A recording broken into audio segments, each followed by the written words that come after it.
brand new series of my modelling workbench. Well, as you can see behind me, we're in a brand new workshop, so what have we got in store for you guys today? Well, today is a very special occasion because today marks 10 whole years since I first began modelling the Ffarquhar Branch line back in 2007. And over the years I've learned some new methods and used different techniques to make my different variations of Ffarquhar. Got to meet some really interesting people both online or at train shows who have helped me greatly when making my models. So, after all these years, what can I do to celebrate this special occasion? Well, let's see about making something to run on this layout. But we'll talk more about that there in a wee minute. But first, let's see what I have in store for you guys on this very special anniversary video.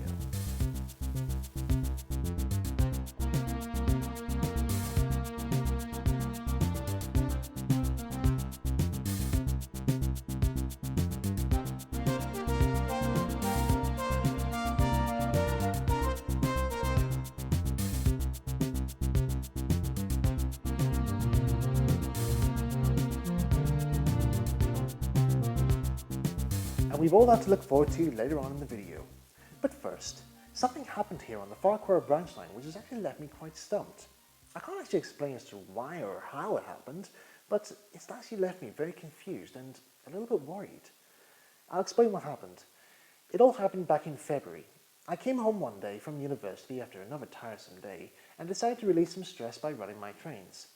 As I got Annie and Clarabelle out of their boxes and onto the layout ready for Thomas's first train, I proceeded to get Thomas out of his locomotive box. But as soon as I opened up the box, I found that Thomas was not there. Where did he go? I looked all over the layout and I couldn't find him anywhere. I looked around the workshop, I still couldn't find him anywhere. And even when I moved into this new workshop, I still could not find that model. Now that's actually why it's got me worried, because that model is actually meant to be a proper replica of the original Thomas the Tank Engine model. And the Ffarquhar branch line without Thomas is just, well, incomplete. Well, for the time being, until Thomas makes his return, I have Duck here enlisted to take over his trains for a while. He does okay with pulling Annie and Clarabelle, but it's just not the same without Thomas. And that's actually got me thinking now, because the Reverend Audrey actually made 3 versions of Thomas for his model railways. The first was the steered repath model, which is the one I lost. The second was a repainted Tryon Ginty, and the third, well, let's talk more about the third. Come over to the workbench and we'll see what we can do. So, as mentioned there, the Reverend Audrey made 3 models of Thomas. As I've said there was the repath model, the Ginty model, and the third model. Now the third model was, in my opinion, made around the 1970s, because that was during the time when that model came out. And that was the London, Brighton and South Coast Railway E2 class locomotive. And this was basically a standardized body to mount on the standard Hornby chassis. And the Reverend Audrey bought this model because it was in my opinion, I think it was maybe right about the time the only E2 model that was actually out. And I think Trix, Twin Trix, of what is known as Bassett Loke at the time in 00 form, had also released a 00 version of the E2 class. But the Hornby model must have been cheaper at the time and more available, and so the Reverend Audrey bought this model to make into Thomas. And for this video, to help me with the build, here is the picture of that model. Now, this model was had operated on the Ffarquhar branch line, the Mark II version, for quite a number of years, and it was probably the last model, I think, made by the Reverend W. Audrey. And after these pictures of it were taken, and as well as some for the publicity of some of the Reverend Audrey's books, talking about the history of Thomas and that there, the engine seemed to, in my views, sort of went missing. Nobody ever had seen the model again after that. And that actually got me thinking as to wondering where that model went after that, after all these pictures were taken. Well, I can safely say that the model is still around, and it's in the safe care of the Talyllyn Railway, because I've seen the model myself in person, because I went up there to Wales very specially to get some private photographs taken of the models of the Reverend Audrey to help me out with Ffarquhar. Now I do have these photographs on me right now, but I can't show you them, because I did mention in my Mavis video that I had taken some profile pictures of the engines, but they're only for my modelling purposes only. So I'm very sorry, but I can't share them out with you guys. So, this one is just another close-up shot of the model, just so you can see a bit more clear. Okay. Now, first things first is to make this model, I first of all have to get myself a Hornby E2 locomotive, which I've done. Now this is actually a second-hand model which I got cheaply off eBay. There's some bits of it missing, but the most crucial parts of it are actually on this here, so that's worth bearing in mind. If you ever want to make this model, as far as I know, the models of E2 can sometimes be a bit scarce on eBay, and in my opinion, I don't think it's really worth, spending all that money just to buy a model that's been made from the 1970s to 80s, just to bash it in to make it look like Thomas. But I've seen some people do that, and they've actually done good jobs on it there, I will admit. But because these locomotives are no longer available in this, in this form, the only available models you can buy in order to make this conversion is to buy the standard Hornby Thomas the Tank Engine model, which this actually was based around. In fact, the original molds for this here were actually altered to make Thomas for the Hornby range. So if you ever ask Hornby saying, like, can you please bring back the E2s and that there, chances are they already have, but not exactly in the form that that you guys want them to. But they're still around, as far as I know. But you can convert the standard Hornby Thomas to make them look like the version I'm going to show you. Or if you want to make an E2 Thomas, in the style I'm going to teach you, you can also order bodies that can fit ready to run chassis from Shapeways under the Sparkshot Creative Center. I think I've got that wrong. I don't know. The SCC as best way to put it. SCC. So you can order off the bodies of the E2 or the E2X as Thomas's later rebuild model. And then you can just you can do the alterations that I'll show you in this video.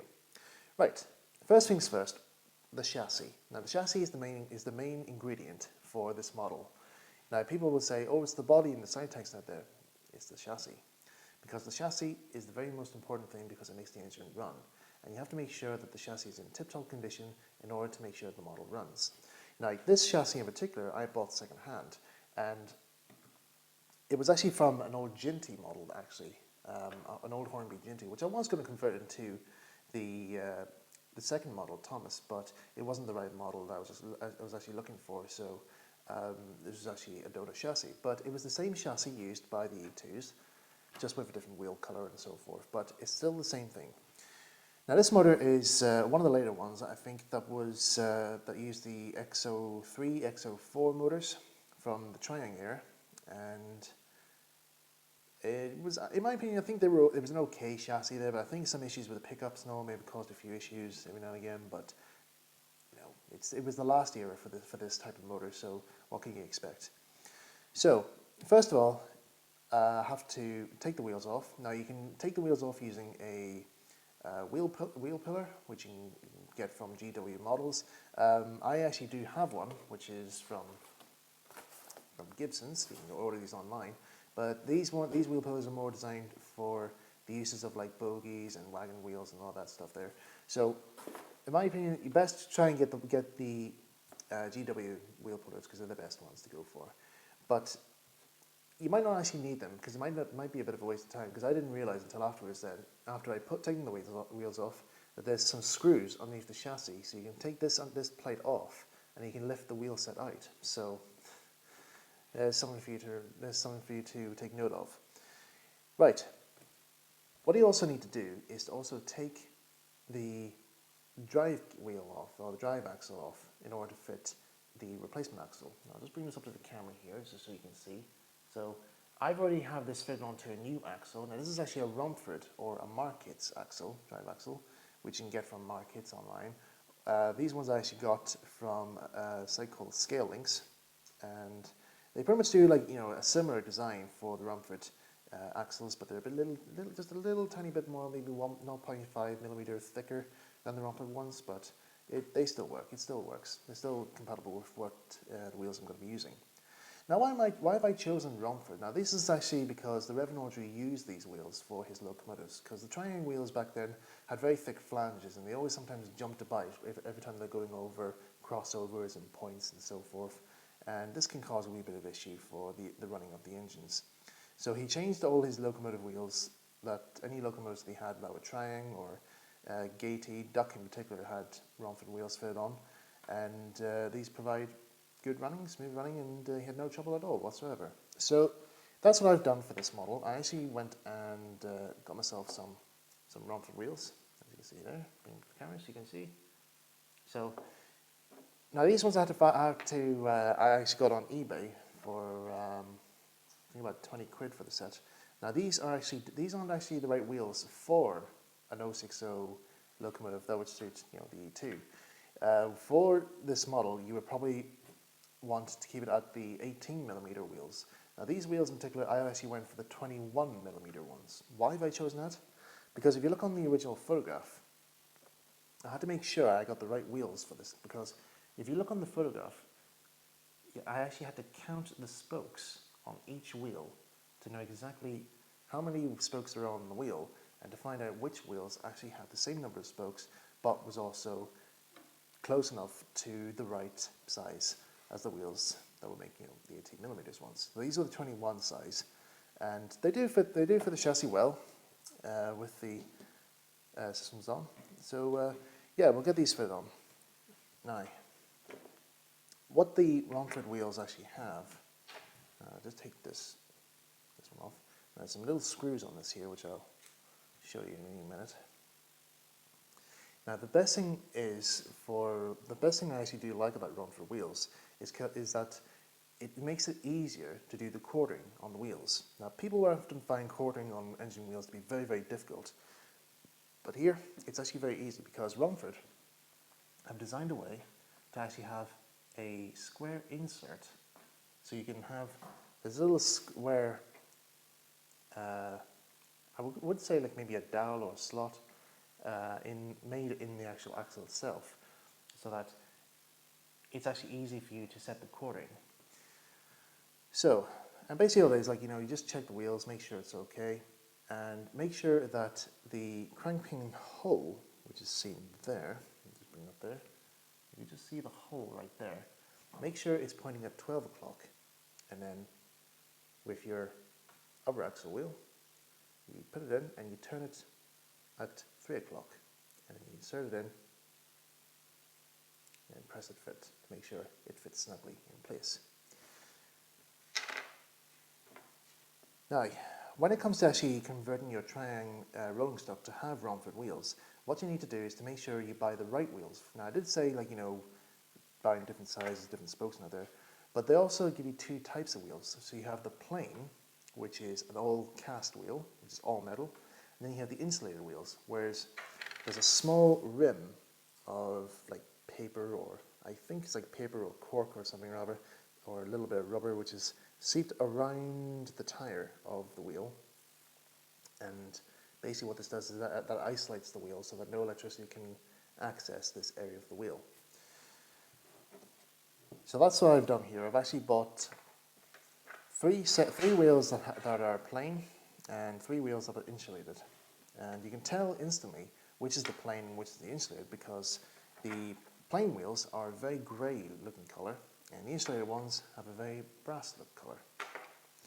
And also you can also tell if you can actually see the little black circle of the insulated cover inside the tyre. So it's made it very easy to do that. Also, when I've ordered the wheels, I also ordered ones that didn't have any flanges, and that's just for the middle wheels, just so you know. It just makes things a bit more easier and doesn't make the engine come off at tight curves and so forth. So, in order to fit these into place, what you actually need for this is, now where did I put it? Here we are.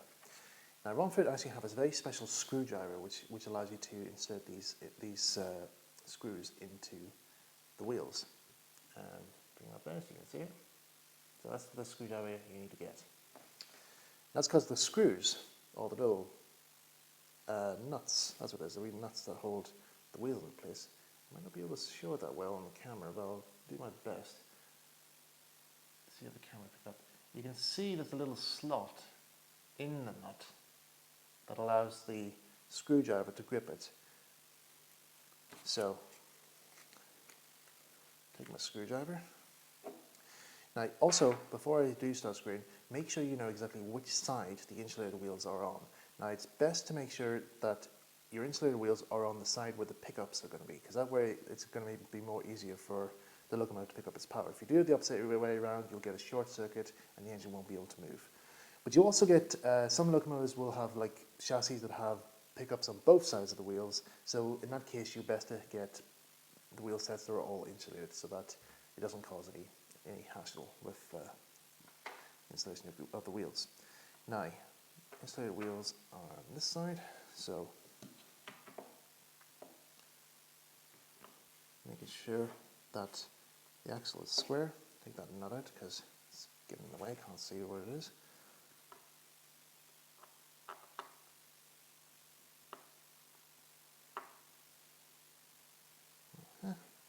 Take a wee nut and just pop it in place, then get your screwdriver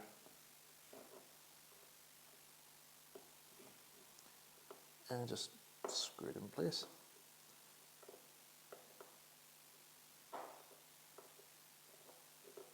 Now it can be a bit fiddly, so just take your time. And that's it. Now, I've just remembered, there's one thing I had forgotten to put on before I screwed that wheel on. Now, it can happen to everyone, and there were times when I was actually testing this, before I actually did this video, to see whether this would work and to know exactly how the process is done. And what I needed to do was to fit these little washers. These little washers here. These are actually fibre washers, which you can get from Pico. And you need to slide these onto the wheels. And this actually helps provide a bit extra insulation to the wheels, because the chassis is metal and your wheels will be touching against the chassis, so this will just help, just give it a little bit of an extra help so it doesn't short out once the, let's get you in place, once the wheels are installed, and no shorts can occur. So I actually use about 3 on this side, so there we go. Now 3 or 2, it's up to you what you choose, and just make sure they're sitting on the axle. Now as I said earlier, because I was using axles from Scalings, I had to actually cut the washers just a little tiny bit, just so that I can open out a bit so they're able to go around the washer. Now to go around the axle. Now, I've forgotten where I put the, is that the one? Yeah, that's the one. Take that nut off. Square it up again. Send it 12. It's in. Nut. Push it in place.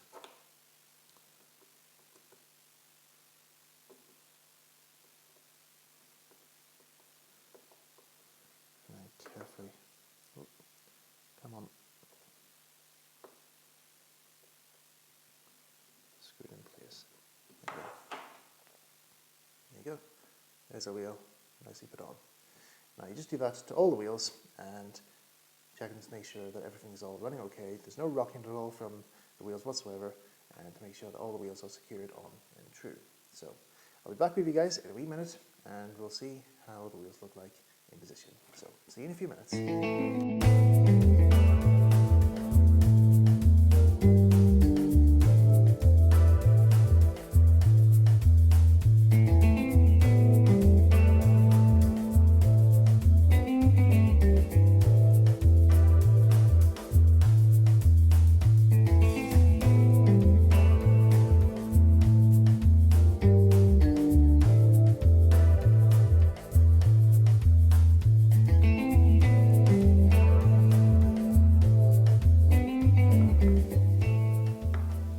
Okay, so now we have the wheels all fitted on to the chassis. As you can see, they're all moving freely, which is good, and that's what we need.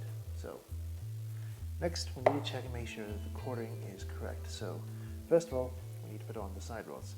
Now, the good thing about the side rods is that in the earlier designs of the 060 chassis, The side rods were just one solid bit, and they had two pegs, two wee prongs at each end, and you only have to attach them on with one screw. So that actually makes things a bit more easier compared to the newer versions where they're all separate and you have to put them on individually.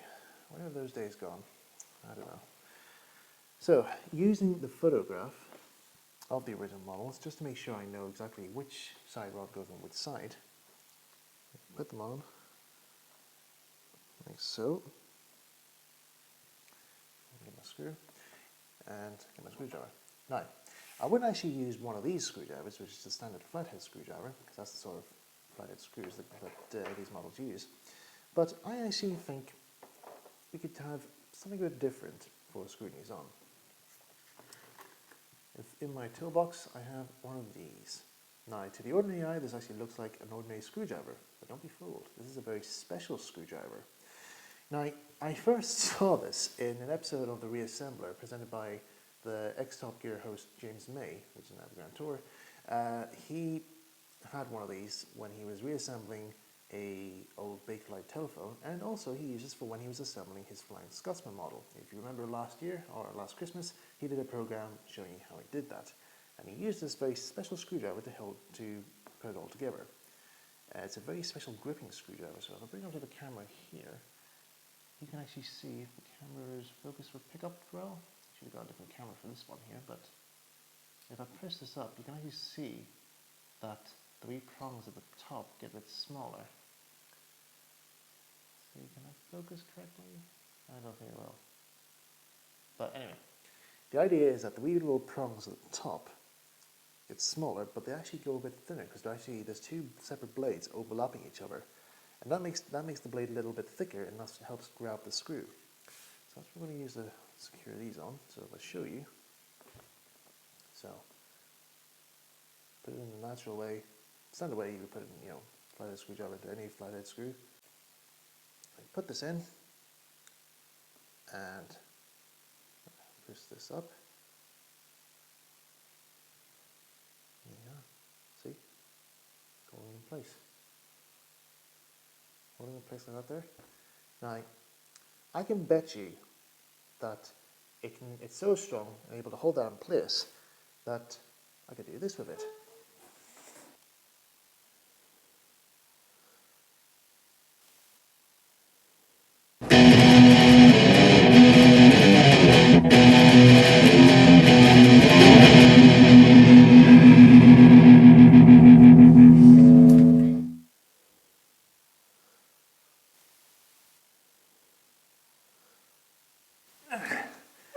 And see, still holding on.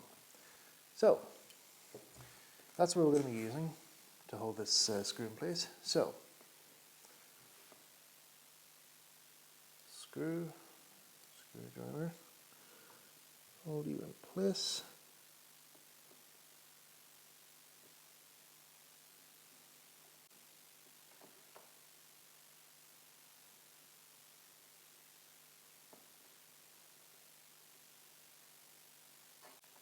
Release the screw, you just pull that up and the screwdriver will come away. So that's it, nicely secured. Now just turn it over and do the other wheels.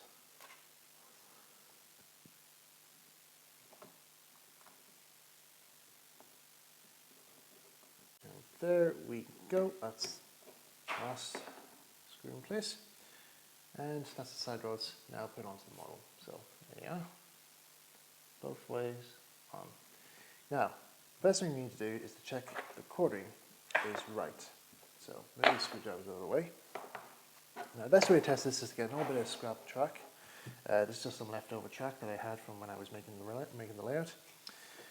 So you got to make sure that there's no kinks in the wheels whatsoever, because if you notice any kinks or whatsoever, then you'll have to redo the whole thing again. So let's see.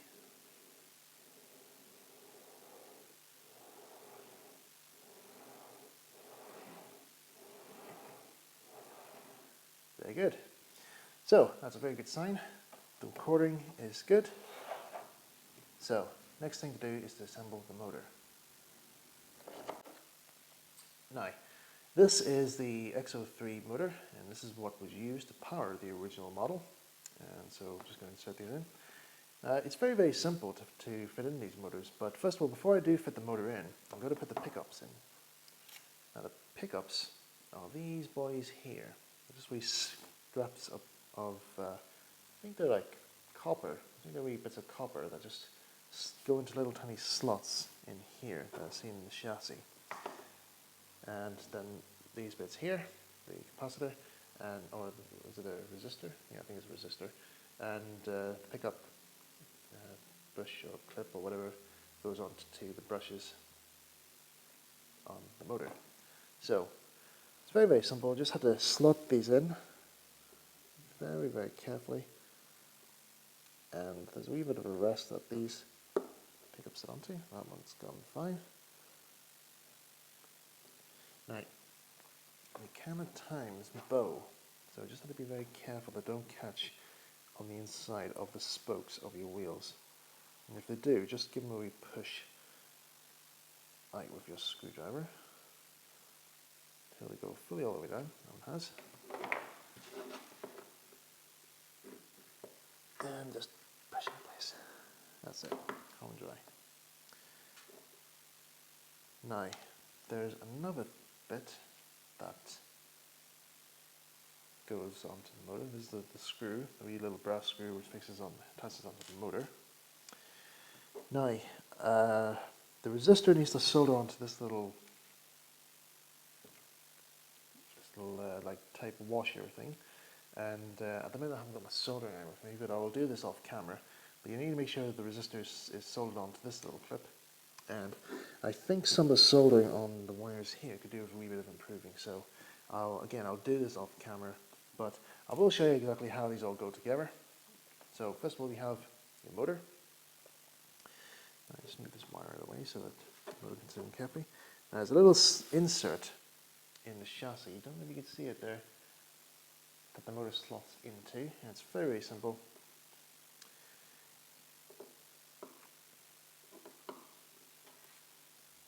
Just make sure that the motor is in the right position. There we go. It's got it. And it's in. Now, get your wee washer and put this underneath the motor where the mounting screw goes. Yeah.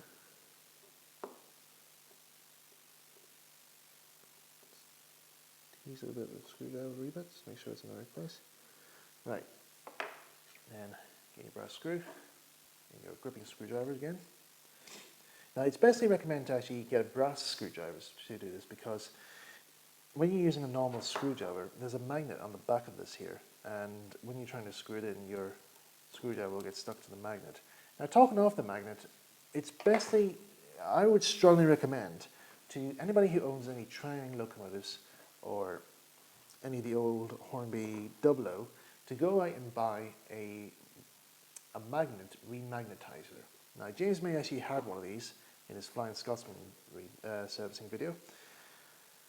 And this was made by, this gadget is actually made by a YouTuber called Ronald Dodd, who has a fantastic model railway. I'd strongly recommend seeing his channel because his railway is fantastic. It's one of the best Hornby 00 layouts I've seen in the world. So, Ronald, if you're listening, that's a really good layout, mate. And unfortunately, I don't have one of your remagnetizers, but I will put in an order for it very soon, because I think the magnet on this here is a wee bit weak. But I will put an order in for one of your magnetizers to get this baby recharged again, and we can reuse it again. Now, some people would actually say about using one of those wee neo magnets to put into these here, but I don't think it's best to do that though. Yes, it'll boost the performances of the model, but it will wear out some bearings. I've been told it wears, these neo magnets wear out bearings in the motor. So strongly recommend just buying one of the remagnetizers to use the original magnets, because it's what they were made for. So right, so I've got this washer in. Oh, let's leave it stuck there in place. Hang on, let me just unscrew it a wee bit. There we go. Set in the right place. As I said, I will solder on the resistor onto that little washer off screen. And next we need to do is the little pickup thing here. If you just see on the camera, there's a little pickup brush there. Now that clips on to the insulated part of the motor. Now the insulated part of the motor has a little sleeve, and basically what you do is just, it can be a bit tricky, but so just do it very, very carefully. I'd say it works better if you hold the brushes in place on the commutator, press them against the commutator, and just prise the little insulated bit back, and then just insert the clip like that. And there it is, attached on. So there's a wee bit of, a lot of wire going around here, but and all above it should be okay. Now I think the motor should work okay without the resistors soldered onto that there, but we'll give it a wee test to make sure that everything works okay. So let's see. Now I've got my Gauge Master Model D controller wired up, and just so you can see it on the camera over here, you can just see it. There we are. So I have my D model controller hooked up here, and the track's powered up with a few crocodile clips and some wires leading into the controller. So switch it on, and we'll see if this works.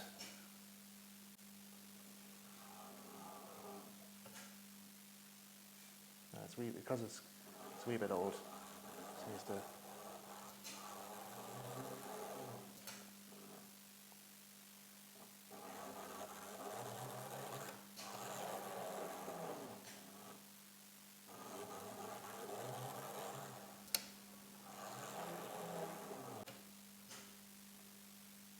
It's a wee bit jittery at first because it's a bit of an old motor, so it does need a wee bit of servicing, and I think the wheels could do a bit of a clean as well. But it works, so that's a good sign, so I'll turn that off. It all works well, so good sign. So what I'll do now is I'll go off camera for a bit, and I'll just resolder the wire here so that we have good strong bonds on the pickups and also on the wires lead up to the motor. So I'll see you in a wee while. Now, where's that solder?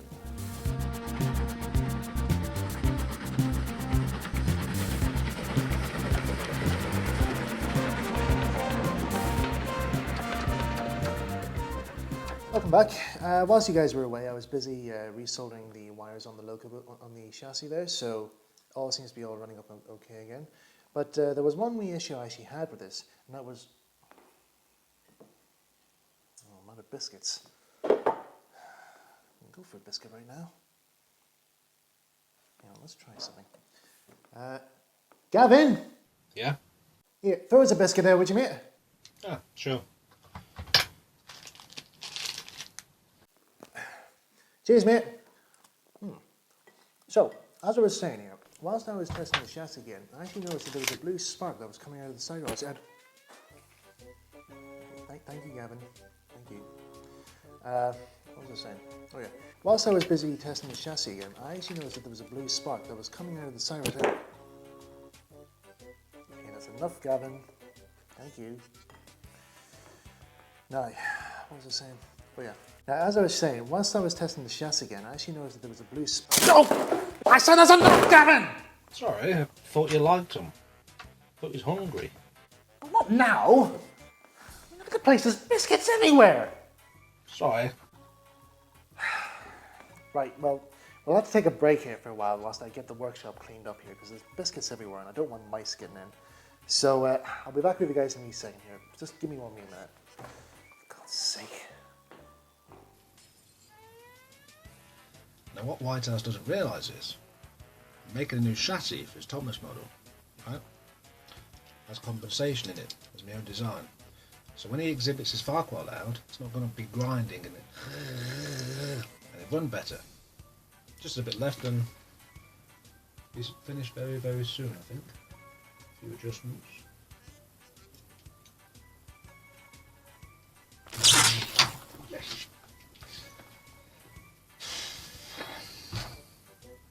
Bugger. Guess I don't call my spark shop for nothing. Might take a bit longer now. Got to repair it. What a plonker. Why did he have to throw the whole packet? It took me ages to get this here flow cleaned up. Look, I'm sorry everyone here, I might be a while longer here getting all these biscuit crumbs and all that gallons left. So, I don't know how long it'll be, but maybe about 10 minutes or so. So, I don't know what else to do, but, oh yeah, I actually went to Wales during the summer, and I managed to travel on the Talyllyn Railway for the first time. So, why don't you have a wee look at that there whilst I get the rest of this here biscuit crumbs and all sorted out. So, I'll see you when you get back. Aye, where's the dustpan?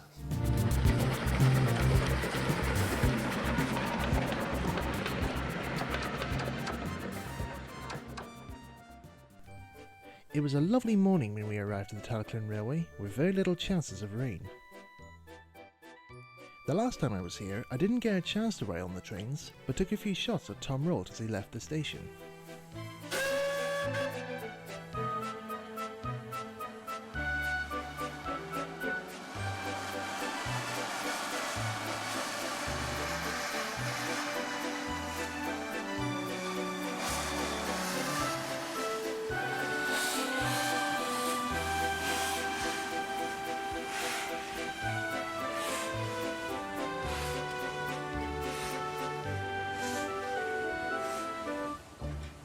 This time round, I wasn't going to miss that opportunity.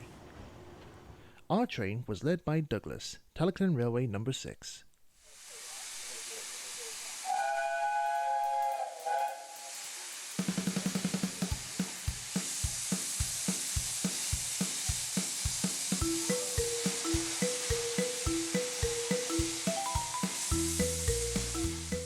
After a bit of rocking and rolling, Douglas soon got the train in motion and we were on our way.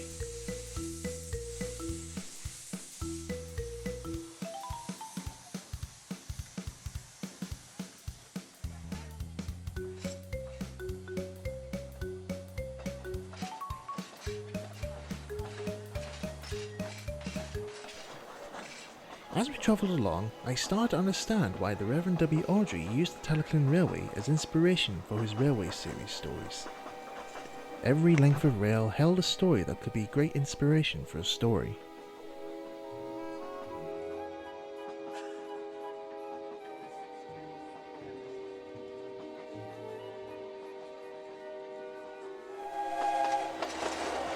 Now I did add some more footage of this journey, but the young boy in the coach in front of us kept photobombing the camera.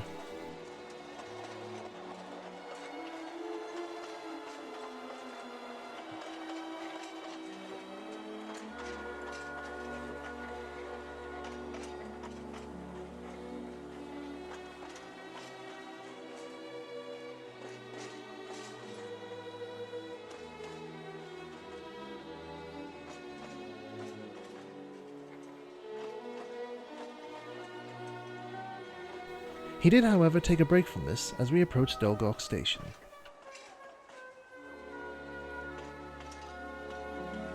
At Dolgok, Douglas left us off and went on to the top station.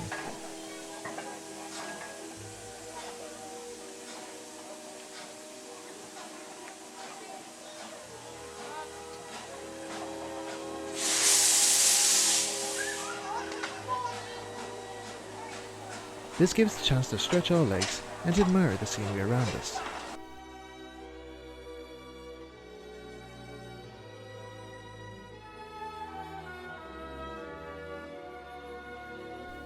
It also gives a chance to see the wonderful waterfalls there.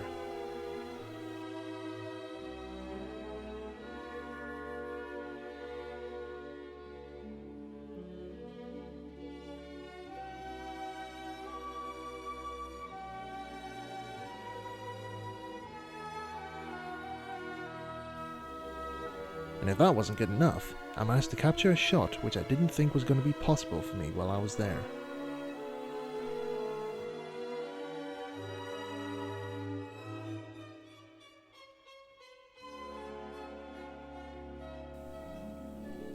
When we got back to Dolgok, I was surprised to find that Peter Sam had arrived from the island of Sodor to help out on the line. I could tell from his expression that he was looking to get going again, so an interview with him was out of the question.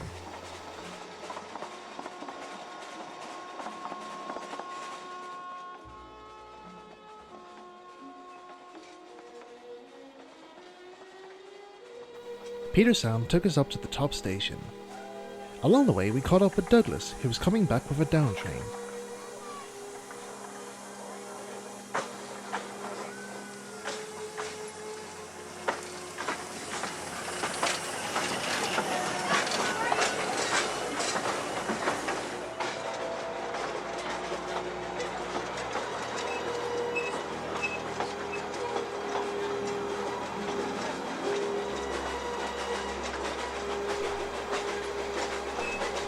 Once arriving at the top station, Peter Sam ran round the train and coupled up.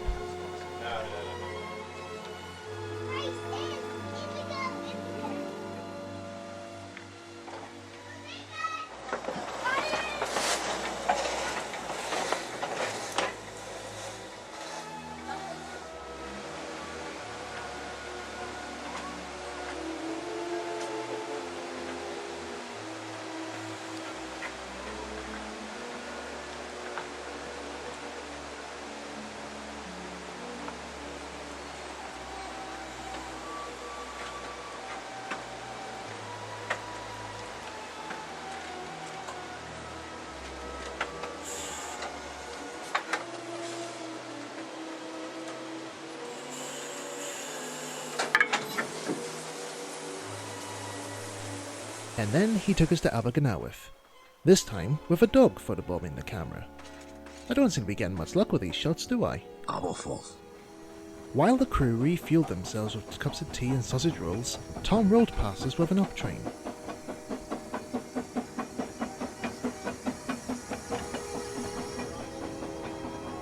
Once again, Peter Sam was in a hurry, so an interview with him was still out of the question. We arrived at Dolgok station in good time, and after looking at an interesting signature, we were on our way again.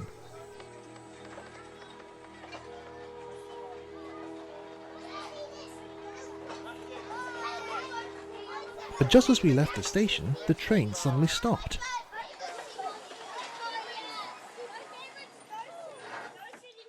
What had happened? Was the coaches playing up? No, it turned out that somebody had forgotten to close their carriage doors properly. After the problem was soon fixed, it was a downhill journey all the way back up to Talyllyn.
This has to be my favourite railway of all time, with wonderful engines, wonderful scenery, and a wonderful history behind a really wonderful railway.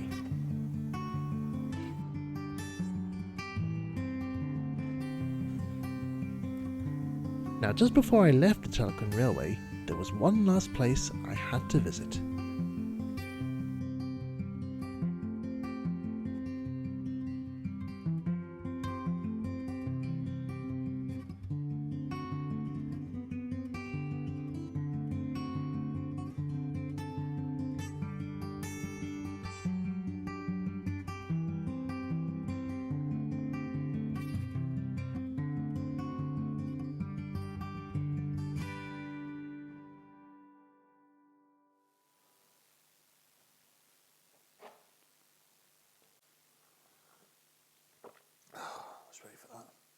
Oh hi, welcome back.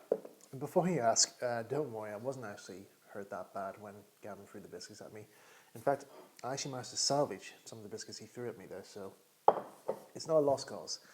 So yeah, that was a good trip out to the Talyllyn Railway. You get to see it again and also travel its rails for the first time. So I would strongly recommend anybody who wants to go out there to, see for yourselves and see what you think. It's a fantastic railway and I strongly recommend it to any railway modeler or railway enthusiast. Anyway, back to the build. Whilst you guys are away, and what I was actually meant to say before we had the biscuit fiasco, once I had finished with the motor chassis, there was one little item I actually didn't notice that I was meant to do, but I was informed on a model form that this is how you meant to do it. Apparently, when it came to actually testing out the chassis in the previous clip, there, when you saw it sticking quite a few times, that was actually because there was something I'd forgotten again. Would you believe it? I keep forgetting all this sort of stuff. But there is actually, you meant to put some washers on the crank pins and also on the screws because the side rods tend to actually cause a short when they're touching the wheels. So that's actually bringing the power across and just causes the thing to short out. So I didn't know about that there, and I actually managed to get a hold of some crank pin washers, which I think I have here on the desk. Yes, here we are. And these are made by Markets, but they're actually Romford type ones. So I'll bring that to the camera so you can see what ones you need to get. Now, when you do buy these here, I actually had to, like I did with the Pico washers, I had to split them just a wee bit there, just because the crank pins on this model, on the Hornby models here, are a little bit thicker than ordinary crank pins on ordinary models. So I had to cut just a wee bit off them here, just in order to widen them out a wee bit there, so that I'm able to get them fit onto the crank pins. And does the model run? Let's see.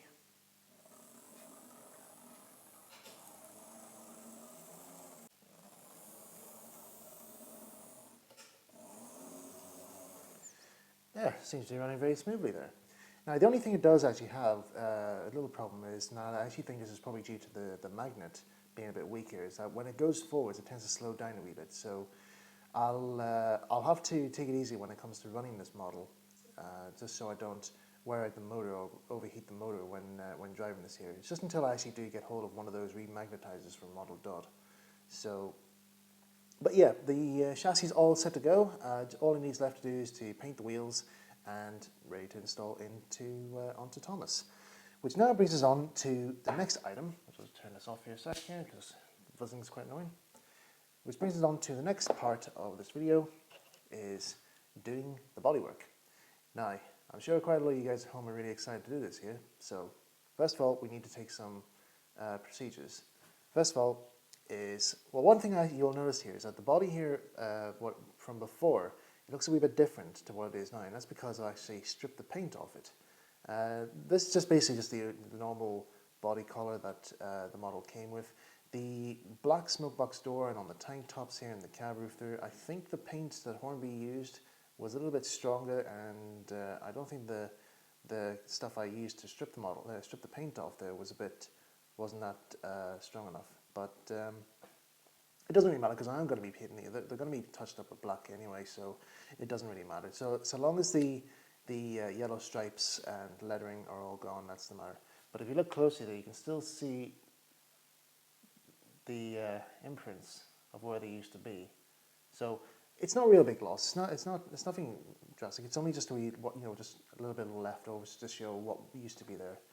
But there's no bumps or anything there, just to show there's paint on it there. It's all completely stripped down.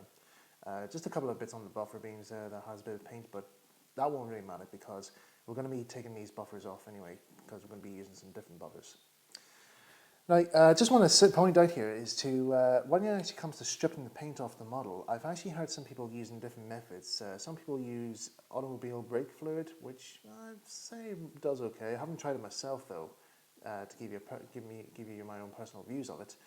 But other people would suggest using nail polish remover. Now, this does work, but I strongly don't recommend it to you guys because nail varnish remover actually damages the plastics on on these models. So long as you're very, very, very, very careful, then just you can use this. You can use that polish, but just I wouldn't really strongly recommend it that much. It's more or less like, apply, quick wipe, and that's it. That's what you have to do. But the stuff I use, which I've actually heard some really good feedback on it, and I've strongly used it a lot with my models, is this stuff, Dettol. Now, this is just a store. This is just like a first aid medical liquid, and it's just basically just for cleaning wounds and all that there. But I find it's actually really good for stripping paint off models, and I've seen quite a lot of like war game modelers that they've used this stuff for stripping down their die-cast models and plastic models, and it it does a really good job. And you just basically have to do is just dunk the model into like a wee tub full of the stuff, and you just leave it there completely submerged for about 24 hours. Then with an old toothbrush, you just brush away very lightly the old paint, and that's it all right down to the original body colour. And so yeah, that's what I've done here for this. And as I said, like there's bits of paint that's still sticking to this here, but it doesn't really matter because we're not going to be seeing those bits anywhere on the final item. So long as the main body parts here are all cleaned off. Now, there's a few other changes I actually did make to this model, which is I've actually opened up here where the front driving wheels are going to be. Now, because I've actually used a different size of driving wheels for my model, these actually will be touching the top of the running plate or the foot plate, which actually does explain for Thomas having his wheel arch. So I don't know if this might be true for railway series and purists there, but what if Thomas actually had different wheels when he came to Sodor, hence why he actually has to have the splash here? Who knows? Who knows? But that's just my theory anyway. Anyway, I'm just following what the model photograph tells me. So anyway, what we need to do first of all to get this model prepared is to plan exactly what needs to be done first. Now, people would say instantly is to try and do the extended water tanks, but I think the best thing to do first is to do the back foot plate, because that's where the main focus is on this model. As you can see here on this photograph here, you can actually see Thomas has his back foot plate straightened. Now, the way this can be done is very, very simple. Just basically very, very careful filing is what I would say, is what I would strongly recommend. Now, I do have some files here. Now, where did I put them? Here we are. Now, these are just some diamond wording files that I got in the shops. And let's see, which one should I choose? I think I'll choose this one here. This should be okay, nice square one. So these ones all come in different sizes there, so you can get these all in different model shops or tool shops. That's just there's a little, just small needle files I'd strongly recommend. And these are what I also used when I was cutting out the parts of the foot plate for the wheel arch. So, also before I start on this here, you guys will also notice here that there's no steps on this here, and that's because the model didn't. When I bought this model second hand, the steps were broken off it there. So I'll have to get those sorted out in a wee minute. Once I sort out this first, we'll take these bits as it comes, one bit at a time. So what I also need to do is to make a mark as to where I want to stop. Just get my pen here, and I just, let me see, have I got a ruler here as well? Just to make sure that. It's always handy to have a wee toolbox here of all bits and bobs, and yep, here we are. Always come prepared. So I do. The only problem is that there's a whole load of stuff. Right, back you go, come on. Oh, let's sort that out later on. Anyway, get my ruler, and I'll just zoom in here on this camera so you guys can see what I'm doing.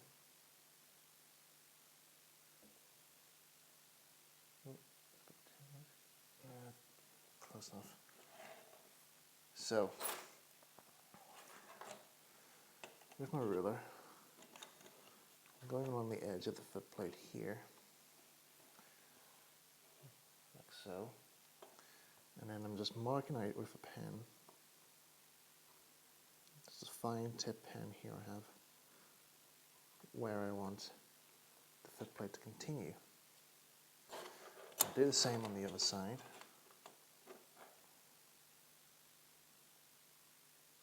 And whilst you're doing this here, also give a wee bit of a round loop here as well, because we also want to have the footplate also going around at the back as well, so that I'm able to align these up.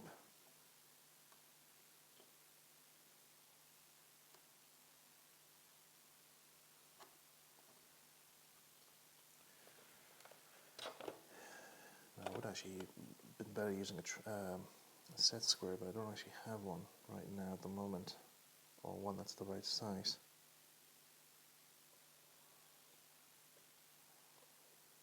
Oop. You're still there.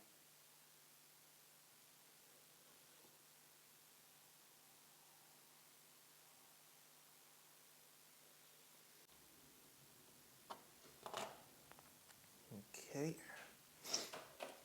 Now, while we're filing this here, don't file the back bunker here, because underneath here there's a clip that clips onto, that the chassis clips onto here, so only file away the sides of the motor. So, just zoom that camera back in again so you can see what I'm doing. I don't know if the camera picked that up on the last frame, so my apologies for that there.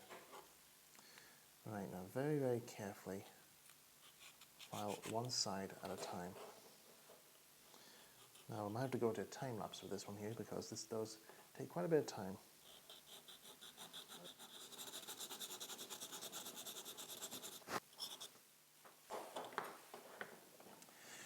Right. I think we have got a wee bit there at the file.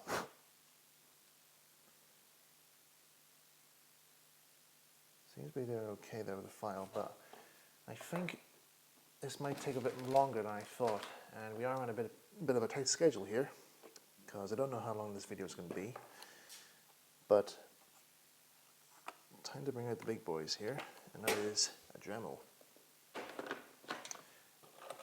Now, I bought this here a while ago when I was doing work at university, and this is just for a project I was doing, and I needed the right tools to make up props.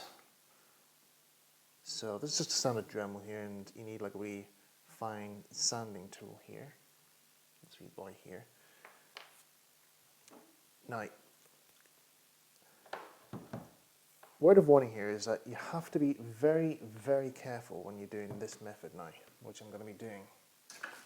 Because even though it's very quick, there is a very strong possibility you can easily cock it up, as James May would call it. Now, put you there into there.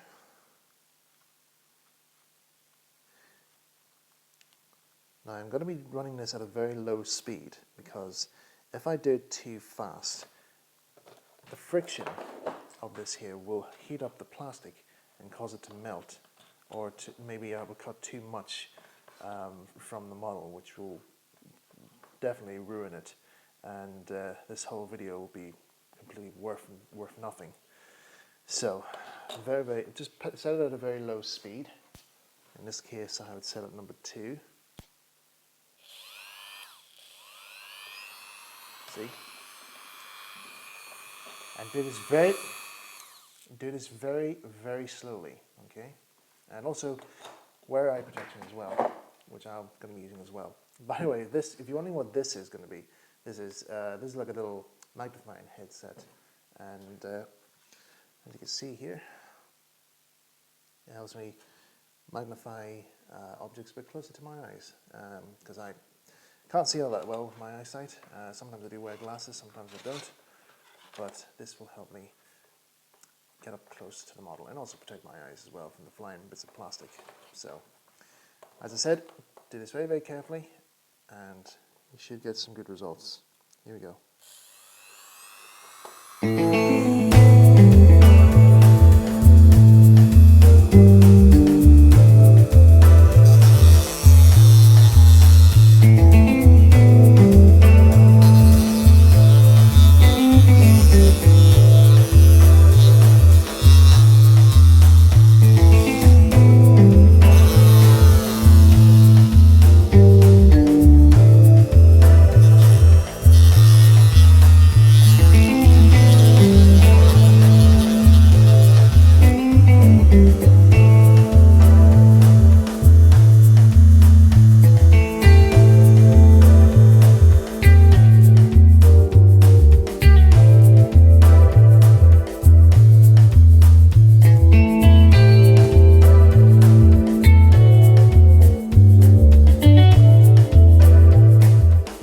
Okay, so that's the bodywork now sanded down. We've got the footplate and all at the back here, nicely sanded down.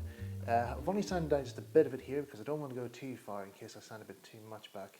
There is a little bit of warpage there seen on parts of the footplate, but that doesn't really matter because that's going to be changed over time whilst we're building up the footplate again. You can see here on that camera how it looks. And what we're going to do next is that we're going to add on an extra bit of footplate on the side. Excuse me. And then that way we'll be able to build up the configuration of Thomas's footplate there. So, just need to have a wee quick look at the photograph here so I know what to do. Now, to do this what we need is a sheet of this stuff, and that is plastic card. You can get this out of model shops or craft shops, and they're about roughly about 80 pence or £1 a sheet. Depends on what thicknesses you get. This is a thin sheet. This is probably 1.5 millimeter. Sorry, 0.5 millimeters or 0.05. I think that's probably what the size of it is. But it's a thin sheet of plastic card, and what we also need is one of these. This is a like a paper cutter, like a rotary paper cutter that you would get in craft shops as well. You get these mostly in stationary parts, and basically what you do is just you set a piece of paper or plastic card, and then there's a little rotary blade on this little gadget here, and just move that across, and it cuts the paper for you. So what we need here is we need a decent size thickness. So I'm guessing. Let me see. I wonder if that's scale up reference photo. I'm just checking here, because sometimes these photographs I print here often end up being scale. Oh, what do you know, it is. That's a coincidence. Just get my ruler so I know exactly how thick this is.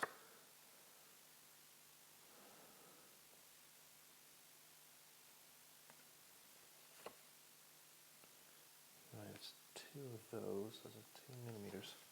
2 millimeters thick. So if I create a wee notch there now, where's my mini scalpel that I have? Yeah. There's a wee fold up scalpel here. And what I do is I just create a wee nip. Right, I'll just straighten that bit off here. Just so I know. There we go. Take you off. Now, mark 2 here. In fact, how thick is that exactly? Because I would need to know exactly how big a size I would need. So, top there.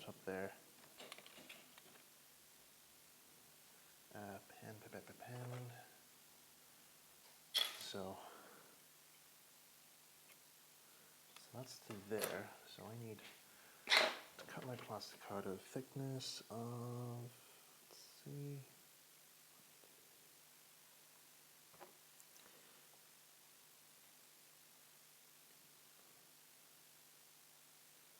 8 millimeters. Okay, so that's good. It's 8 millimeters. Let's see.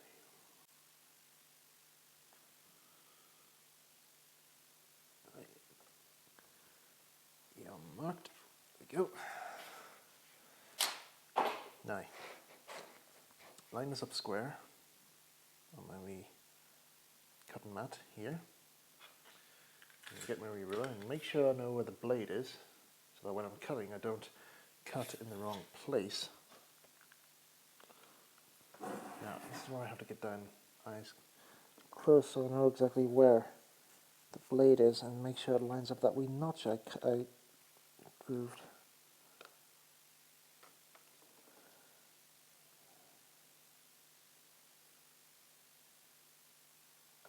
There. Right. It's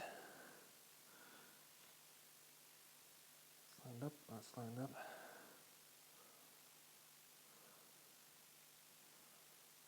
And then slide it across. Put a bit of pressure on the thing. So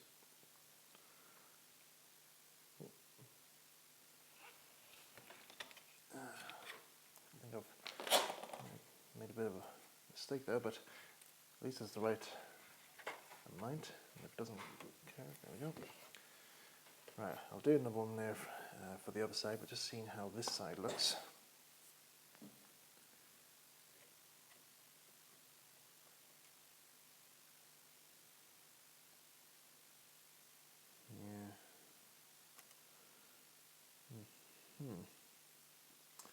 Right, it's a bit too thin, that there. Try one more. Don't want to waste. I won't waste this here. I'll use this for wheel arches here in a wee minute. So let's see.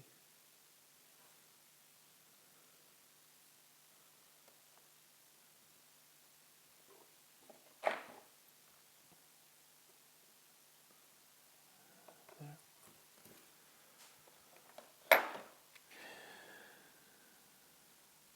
See, the problem is just keeping this straight. Because sometimes it's hard to tell whether this is straight or not.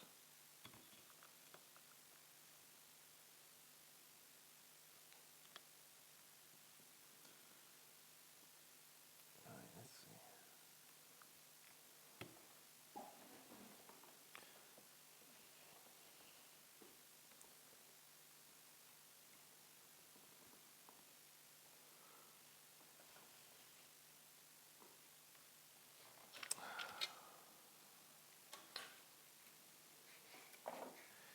Don't know if this has worked or not.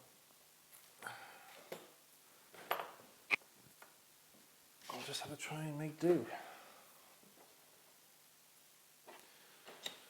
Right, any success? Nice, just keeps changing thicknesses. That's the problem. Only one solution.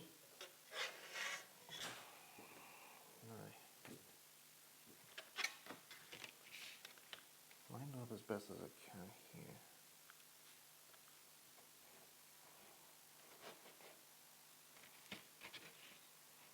So it doesn't matter what way I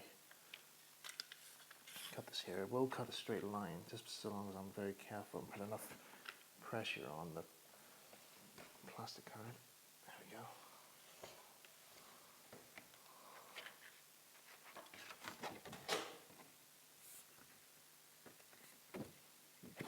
Just so I can get a rough straight edge, so I know what to work off. There you go, some more plastic card, which I'll save.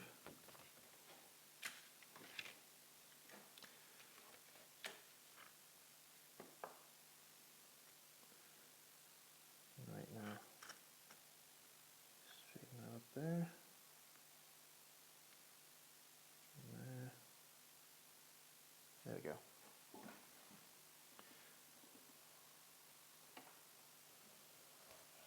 There.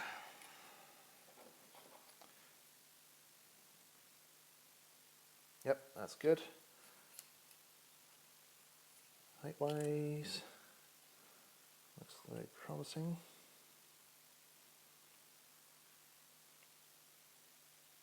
We got it. Now, I need to make another one and we'll be flying.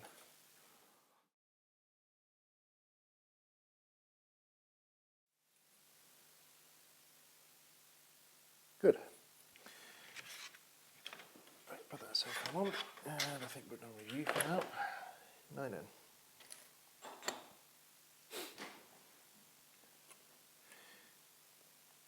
Next thing is to mark out the length for this here. And we also need to leave a indent to know exactly where I need to cut the slope part of the front of Thomas's foot plate. So, best method I've heard of, which is to get a wee felt pen. I'm just going to rub out very easily, and just leave like a ink print along there.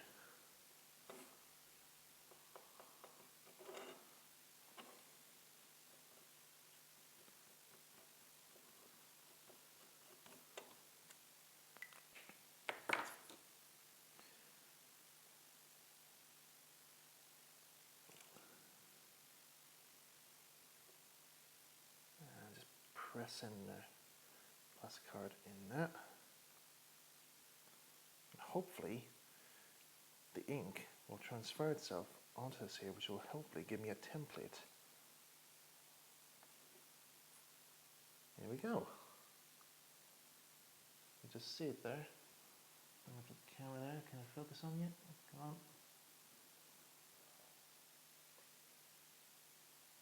I don't know if this will focus on that there, but we'll see. You just see that there, we groove there. So that's where I need to cut. So, very careful with your scalpel here.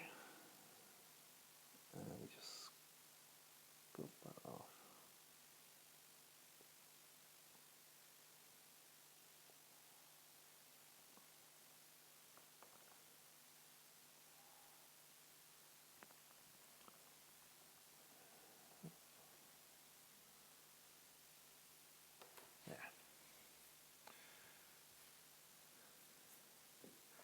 Now there's also on the inside as well, which I need to get marked out as well, which I forgot to put on, so I'll have to get that marked out as well.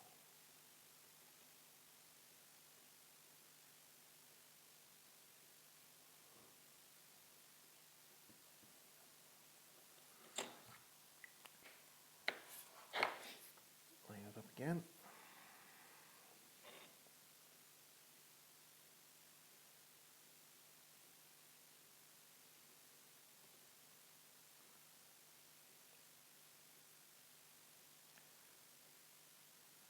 Will you give me an imprint? Yes.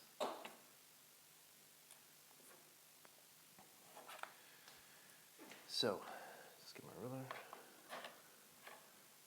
And just go along that edge very carefully here.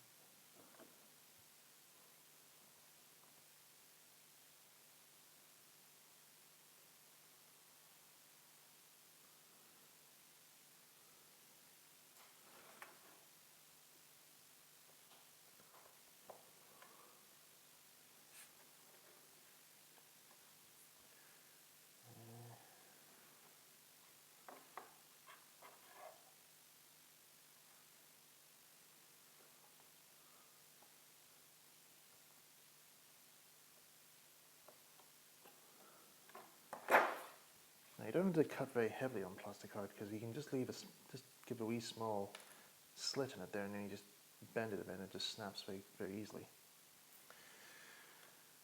Okay, how thick should I actually have that back part of the foot plate shown? That could be there.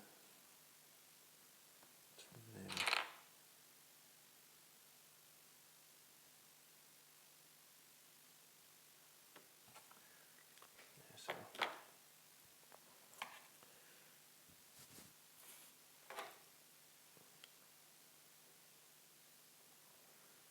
cut there.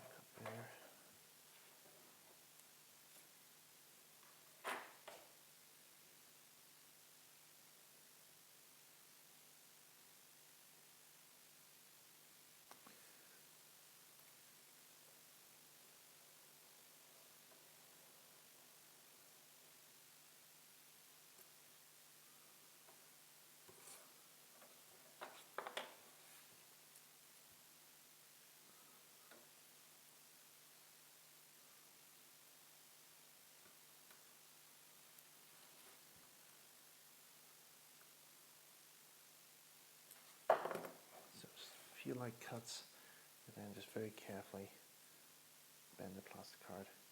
And you'll see it begin to snap.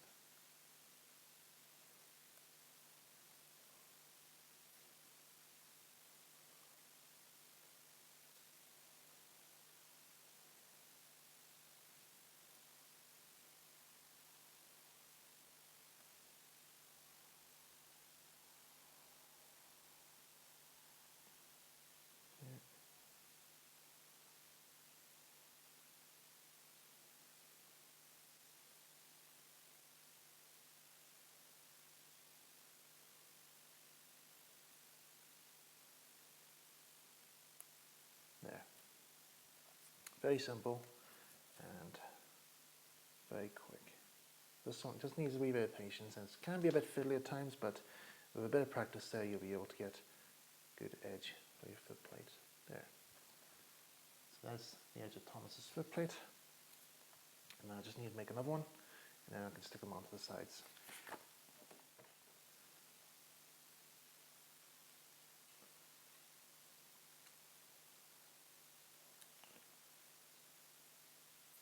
There we go.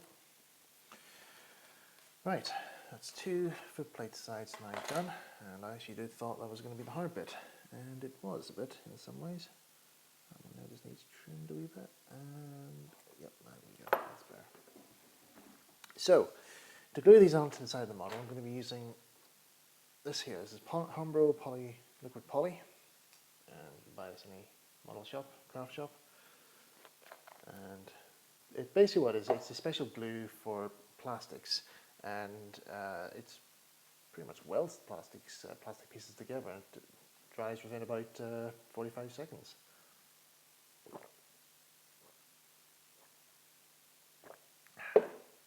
So I've been using this stuff ever since, and the best way to apply it, in my opinion, is to get a brush. Now I always buy a whole load of arts and craft brushes here, mostly like ones that cost you about £1 a packet, because you can get different sizes for different jobs. So I always get these sorts here. Now these ones aren't really expensive here, so you don't have to say, oh, you're using very expensive brushes here to apply glue and all there. So it's not really that expensive. So it's very simple. It's just like applying paint, really. And you just put a good dot there on the sides.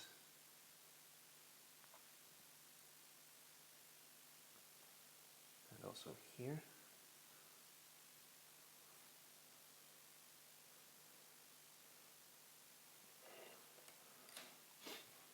Then very carefully, you just insert your foot plate in place like so.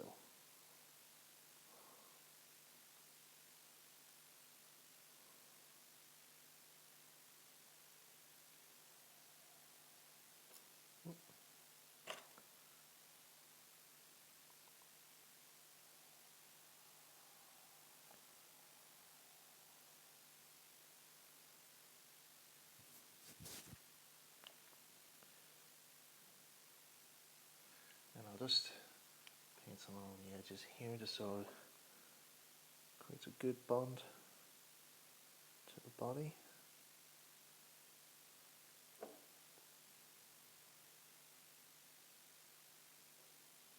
Because this will easily soften the plastic, really. Don't apply so much.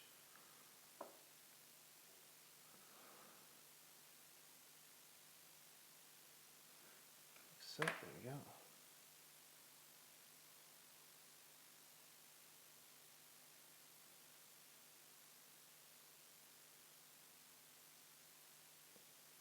There. That's one side done. You can see there. We're starting to take shape here.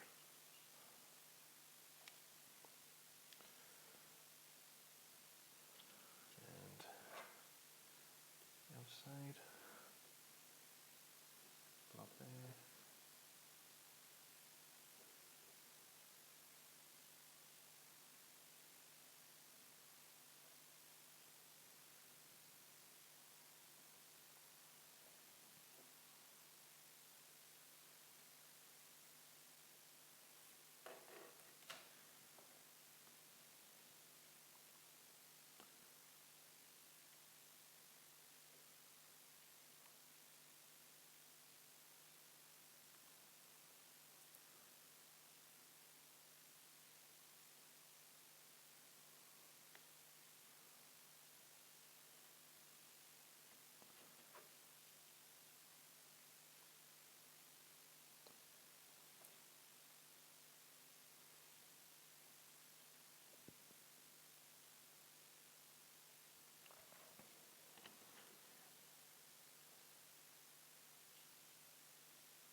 Yeah.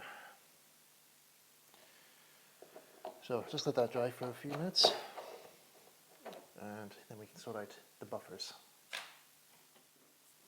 Okay, we've given that a while to set, and seems to be taking shape quite nicely. So next up to do is to take off the old buffers here and make up the new buffer frame. So what we need is a pair of cutters. So these extra round cutters, and very simply, just very carefully, just cut the buffers off like so.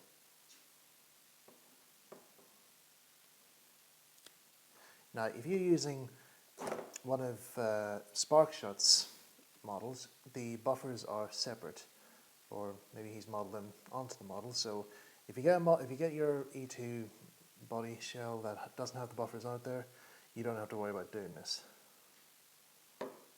But if you're converting the Hornby Thomas for this in this style here, then you will have to do this. And as well as taking the molded coupling off as well. So, on the floor again, ready to be hoovered up. And then, if your file, just smooth that off.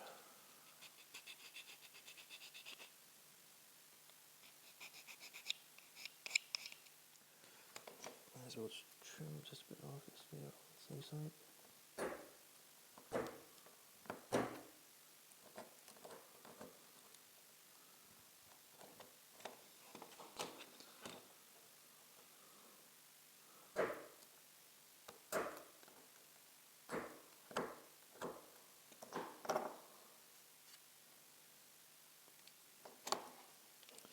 Apologies for not talking there, but I just want to concentrate here on getting this right.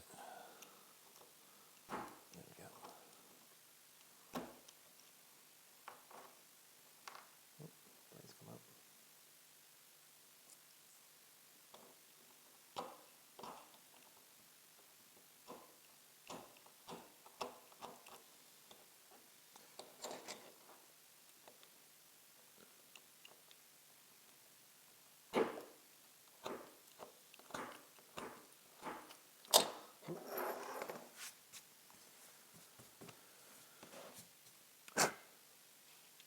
There we go.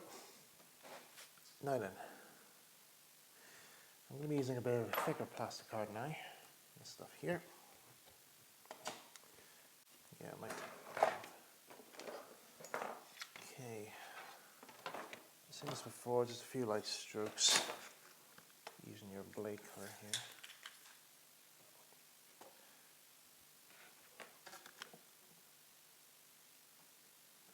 I'm just seeing now, how thick is Thomas's buffer beam here? Because it's actually, the Reverend actually made some of his models have bigger buffer beams, because the coupling system that he uses, the spread and winkle coupling, the hooks tend to actually sometimes catch on the underframe of the models, and sometimes this will cause a few derailments. So he thought he made this method up so it'd be a bit more easier and less hassle for his engines or wagons to help, or coach stop to make any derailments. So that's why he had changed the buffer beams on most of his models to have just plain flat front buffer beams. So there wasn't really much detail on the fronts there. You would have the odd brake pipes and stuff like that, but like couplings, like coupling hooks, not there. They weren't really needed there. They just got in the way. So he just did away with them really. So let me see.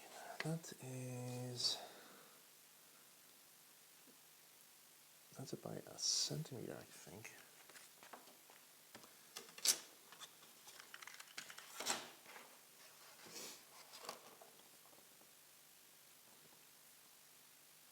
So I'll mark it there, but I'll cut it a wee bit bigger, just in case if I'm wrong. Always to cut a wee bit extra, have a bit of extras in case you need to go back and make it look over your mistake. Yellow straight. Just very light cuts, just very lightly. Don't go too hard over it. Back and forth, just very some light cuts. That's all this. And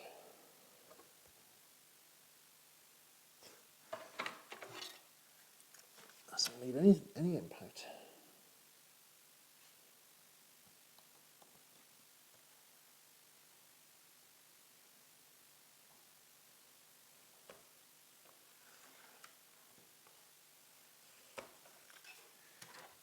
Try this time. There we go, that's better. Right, this will take some bending here.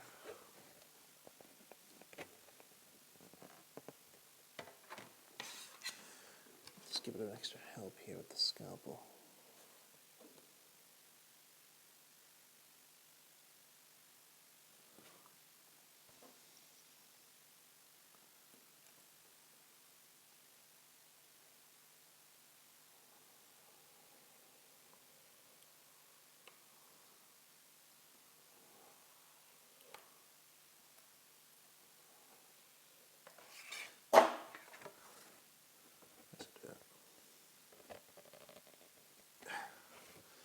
God, it's really tough. There we go. Don't really need much here, but just enough. There we go, that should do it.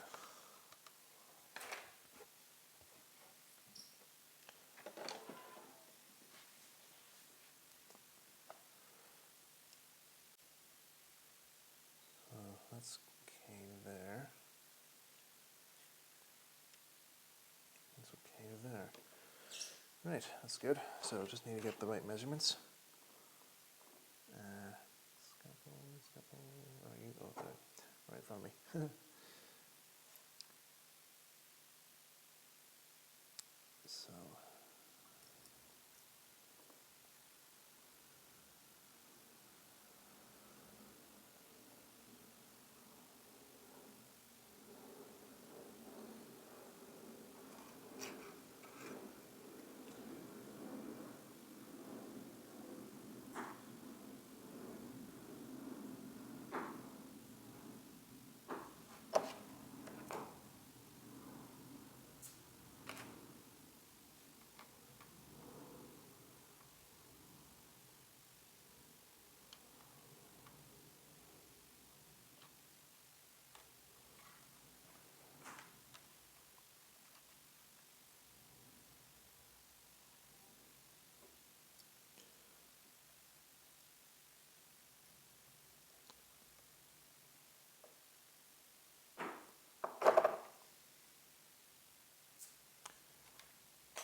Right, so that's the two ends now cut out. So I just need to glue them on.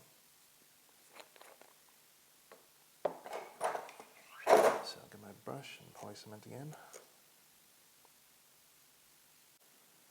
Coverage there.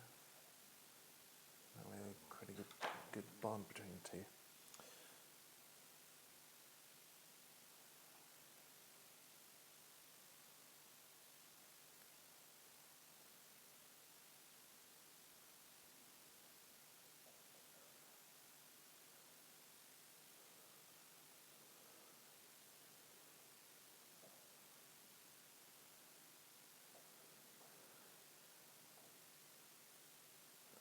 Right, this won't be actually, railway accurate, but again, this is actually a recreation of the model that I've already made, so just in case anybody has any questions about it.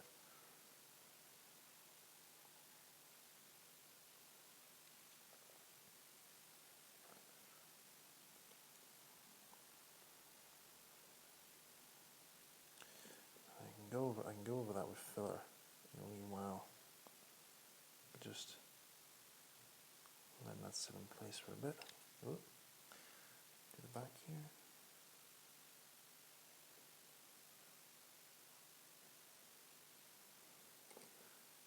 Again, this will be touched up with filler as well.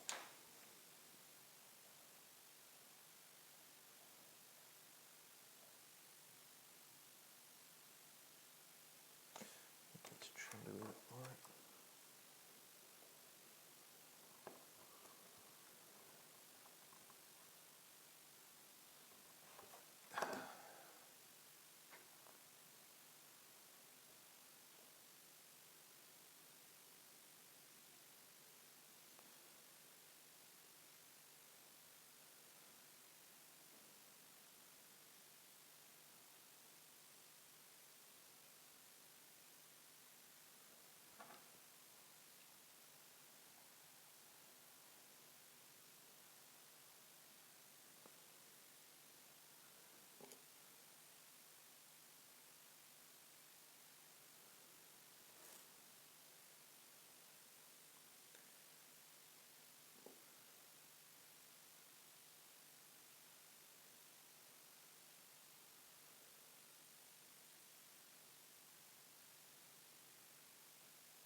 Go.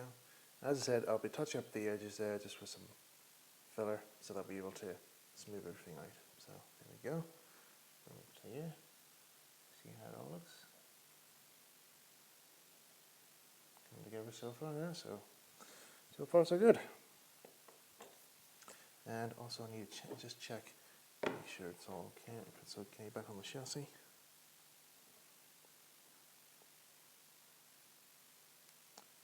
Oh, I almost forgot.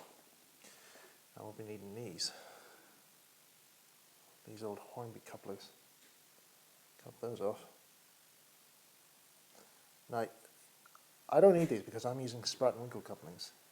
But if you're still using these here, just check and make sure there's a bit of clearance on the front buffer beam there. If not, then just don't worry about it. Just don't bother putting those buffer beams on. There we go. Bit of extra there. There we go. Take it off. Now you can keep those there if you want them for any extra couplings there. If you're any broken models that need some new coupling hook loops, and you can just glue them back on.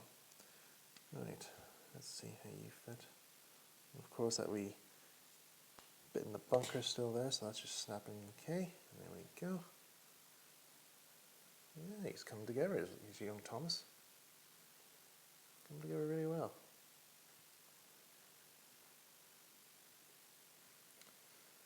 Now then, that's his footplate done for the moment. Next thing we need to do is his water tanks.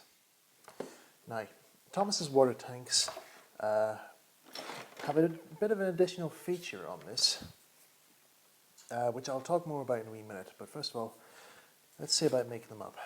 Now, I think probably it's best, for me really, that is, to make these up using the thin plastic card, because this here is very, very tough to cut, as it was to make up those buffers. So, I'll bring back the old plastic card here.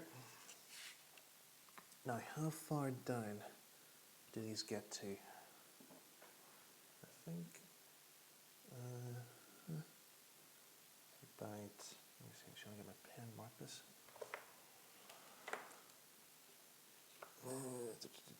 Let's say about there. Yeah, just where the L is. So just so you can see, it's right there. You can just see the wee line mark there. That's as far as we'll need them. Okay, and do the same here on the other side.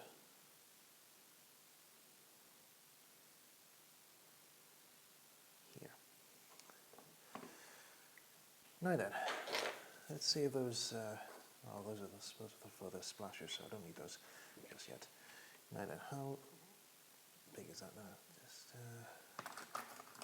take you out now, because I don't need you right now.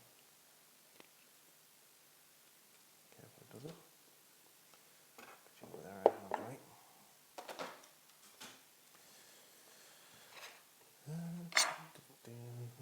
Right, let's see. It's about 1 centimeter. That's good.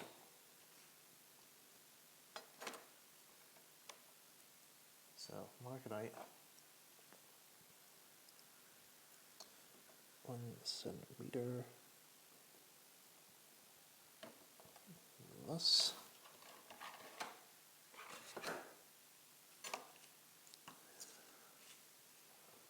I don't need that ruler blade there because it takes a bit too much time. So you don't really need much plastic card, but just it's enough. It's best to have a wee bit extra just in case.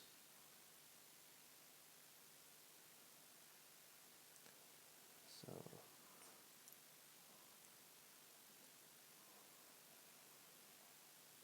strokes.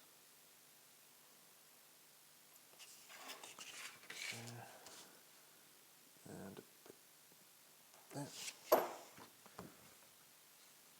Just a bit of light bending there, and it'll snap away. Now then, this is where I'll need my reference photographs for this. So I'm going to have to blur these images out because, again, as I said, these are only for my research. Only, in fact, maybe I might not be able to show them on the camera. Just see. Right, that's not what I want there. No. The image just see. Here we are.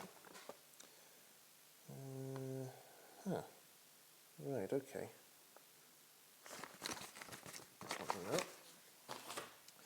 Right, just wanted to check there to see was there a curve into the boiler on the front part of the tank, and there is actually, so I'll have to sort that out. But first I need to mark out exactly how much I need.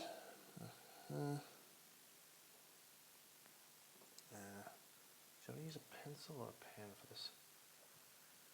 Just use the pen. In fact, I better do it this side here. Do it that side.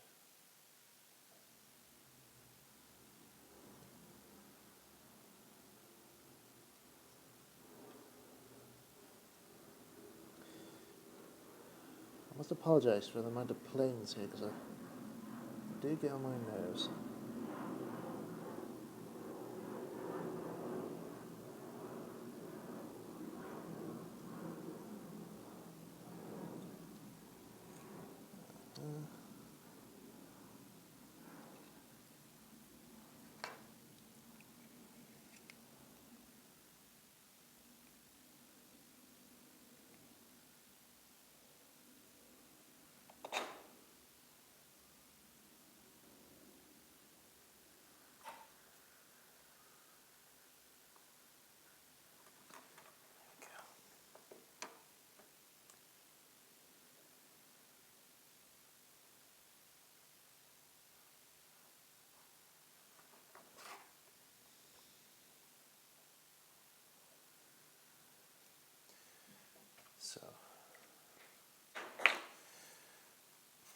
So that's a wee bit of a thing I've drawn out there. So basically what I've done is I've measured the length of the remaining bit of boiler, where I need the extra bit of sighting to go, and then also measured the length or the width of the tanks here on the model, right here, and then I just drew in a bit of a curve so I know exactly what to do, where to make my curve. So just very carefully cut it out. Again, as I said before, don't need much pressure on it because it's very soft stuff. This. There we go. Check the diameter, see if that's okay. Woohoo! Spot on. Excellent. Do the other side.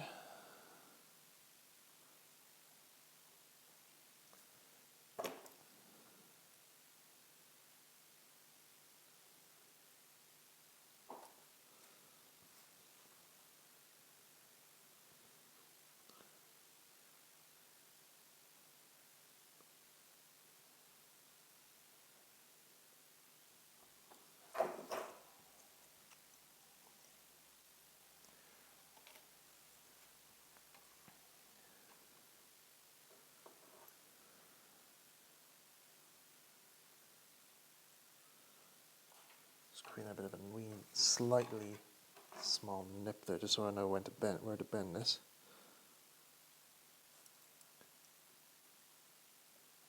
And just now, you don't have to cut this now, because this is going to be like a small bend for the back of this, so we can bend this round at a right angle. Oh, it's not straight. There we go.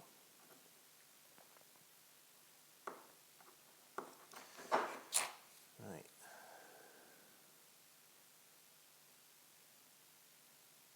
And just bend very carefully, like so.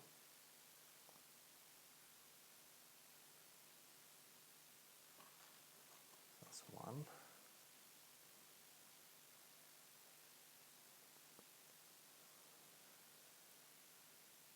Oh, that's that. That's okay, it's holding. That's 2. Right now. Now comes for a bit of trivia for you guys. Now, when I actually saw the original model of this E2 model, I didn't realise that the Revnology actually added a little bit of feature on the extended tanks. Now, I don't know if you guys can pick this up here. If you look where the extended tank is, you can see there's a wee bit of a bump there, or a bit of an insert. That actually looks like that the Revnology made it look like as if Thomas had that bit welded on. So there's like a bit of a plate that's welding the 2 tanks together. So it kind of gives you the feeling as if maybe I wonder if Thomas was actually the first ever E2 to have the extended tanks. He was more or less like an experimental engine, would you say? Hence why he has his straightened buffer beam at the back, footplate at the back. And I think it's just to experiment, just to see how the E2s will perform with an extra bit of water tank fuel on it there. So that's what I'm thinking there. But what it does actually do is that it does help me create something for this to sit on whilst it's being glued into place. So what I can do here is measure the distance of that.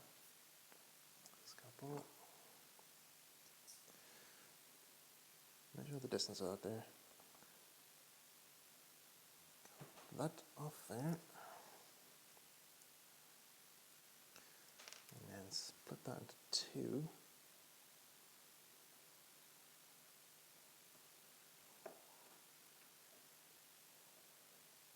A little tricky this, but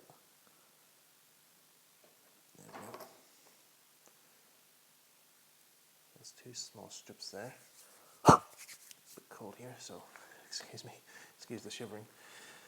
Right. Now then. What's it doing? Yeah. I'll do this one first because this one's already cut. Somebody bent the shape. Right. Get my glue.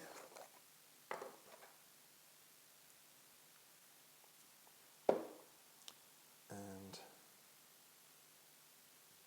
put a dab of glue there on the side like that. See here where I'm getting at with this, which I hope you can.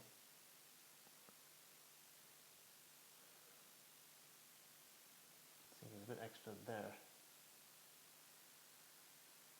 which is going to stick onto the boiler. Oh, not the boiler, the side tank.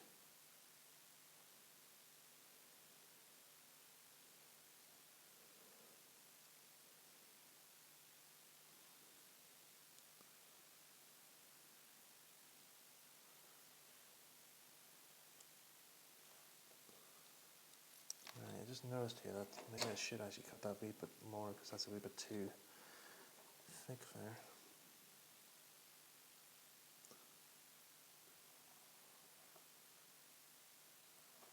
There we go.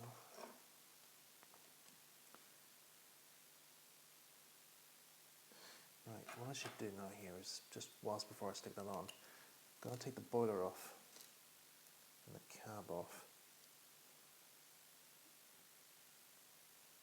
Because this is going to get a bit tricky. Because I want to paint these bits. When it comes to the painting, I want to paint these bits separately.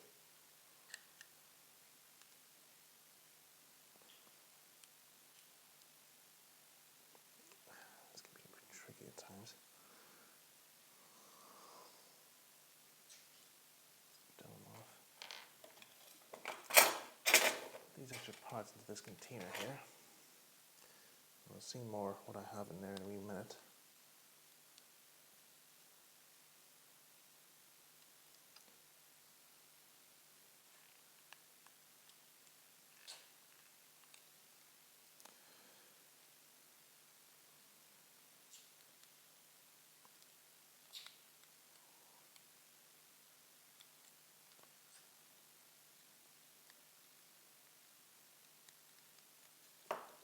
This can be quite tricky, but Very straightforward. Just take it very carefully.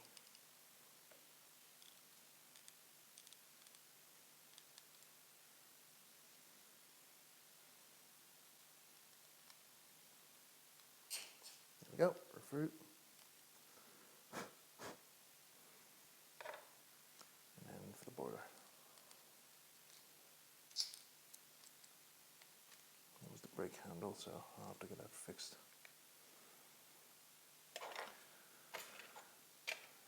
Right. There's more glue here.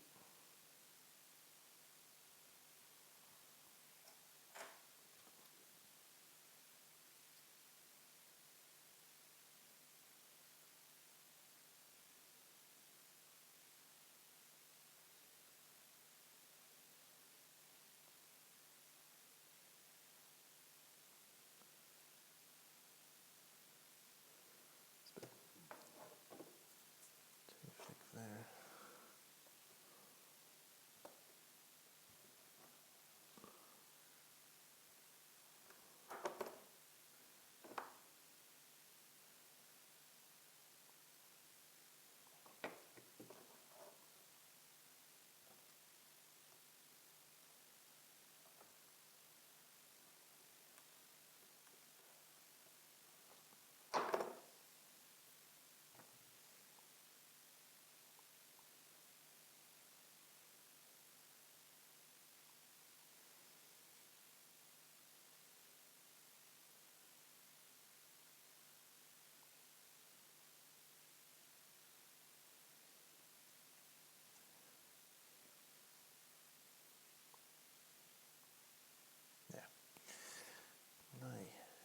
See how this sticks on.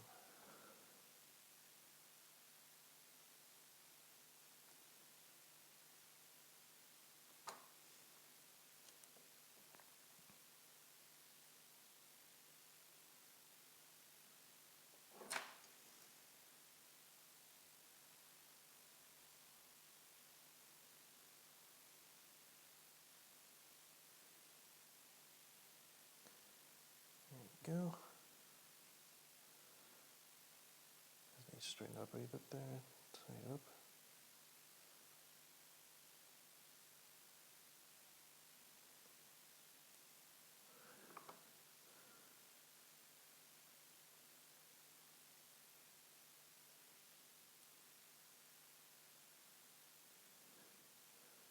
There we go.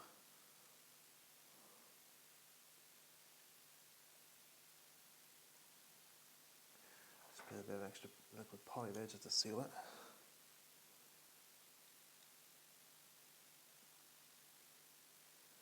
Make sure we have a good strong bond here.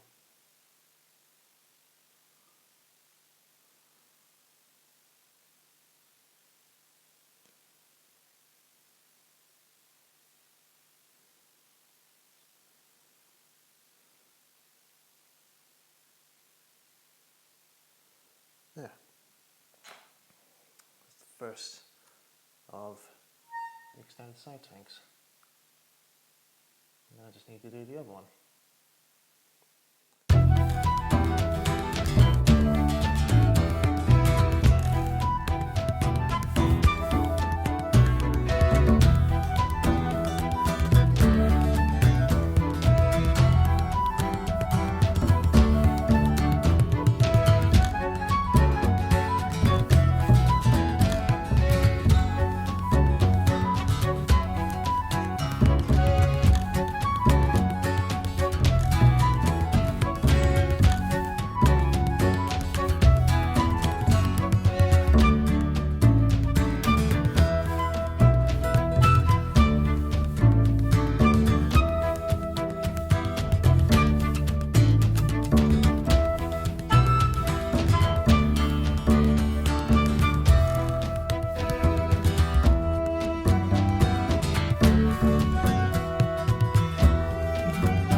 Okay, so we moved on ahead of time here with this one now because whilst you guys the camera's off for a bit, I'd got the other side tank on, and I also filled in the tops of side tanks there. So as you can see, I've done that there. And what I've also done here is I've also added on the splashers. Now, splashers just made up using the scrap bits of plastic card that I didn't need anymore, but kept them aside in case I need them for any emergencies. And just do a wee small loop, and then just added a bit more plastic card on the inside just to fill it up and just to show the actual arch itself. And then what I've also done is I've actually drilled out the holes for the buffers. And in order to do this here, I had to put the locomotive back on the chassis again, and using the same method used for making the sides for the footplate, basically just drew a felt tip pen on the buffers of another model, and just lined the two models up to see which area is suitable for the buffer height. And then I just simply drilled the holes out and just getting ready to put the buffers on. So the buffers I'm using are from Markets, and I can't remember what make of railway company these ones are, but I'd say probably maybe British Railway type ones, but these are the ones here. And should the camera focus on that there? Can you?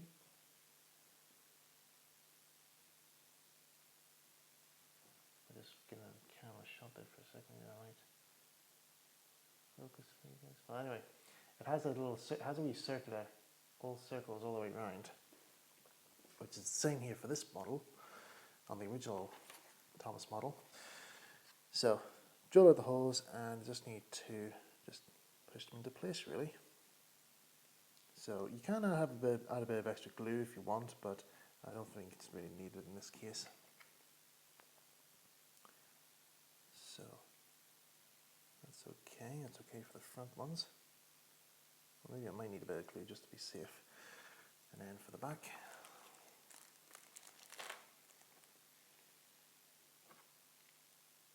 Yeah, it's a bit loose there, so I might put just a small dab of super glue just to hold them in place. Just a small amount, not a great daub.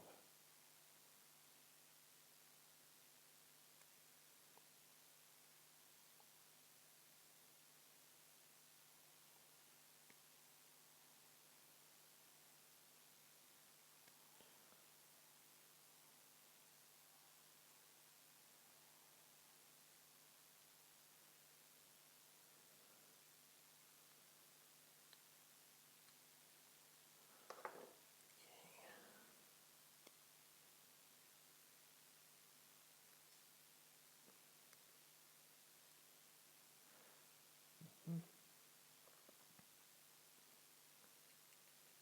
around the rims here as well.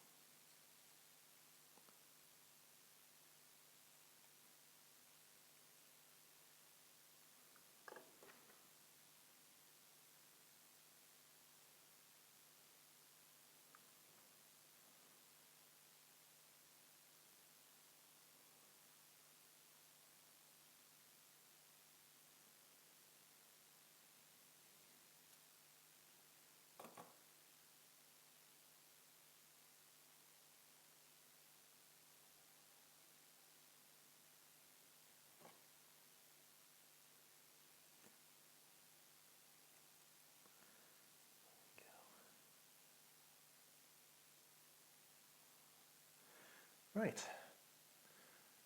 Now, the last thing that needs to be done now to the body, I need to also fix that brake lever, which I can do later on, is to add on the new steps to it. Now, I bought these on eBay, and these belong to a Hornby 00 engine. So these are die cast, so you can see them there. And they just sort of fit the same profile as the ones on the original model. So I'm just going to stick them on so that they're all in place. So we'll just need a good daub of super glue there, just so we have a good bond.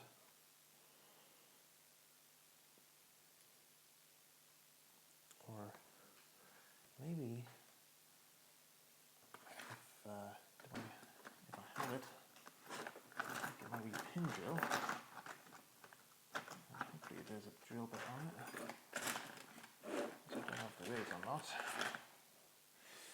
No, there isn't.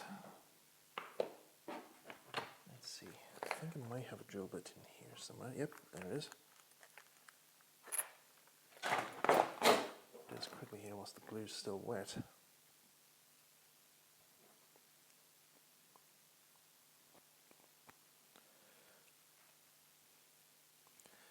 if I just drill.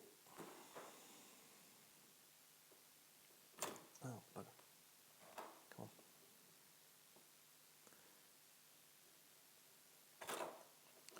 Yeah, it's not going to drill properly.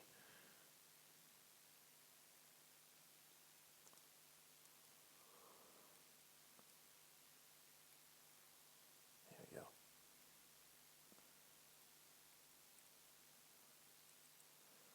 Okay, that's one hill drilled. Hole drilled. Because there's a wee dowel thing which this can actually slot into.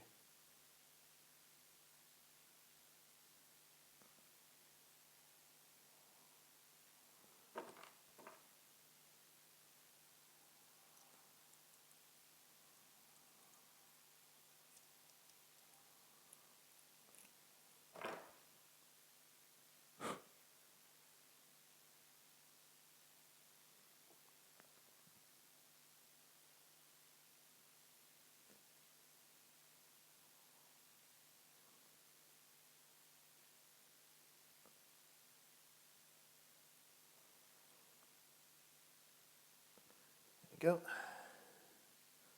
Just to glue just to be sure it's a good hold. I'll do the other hole.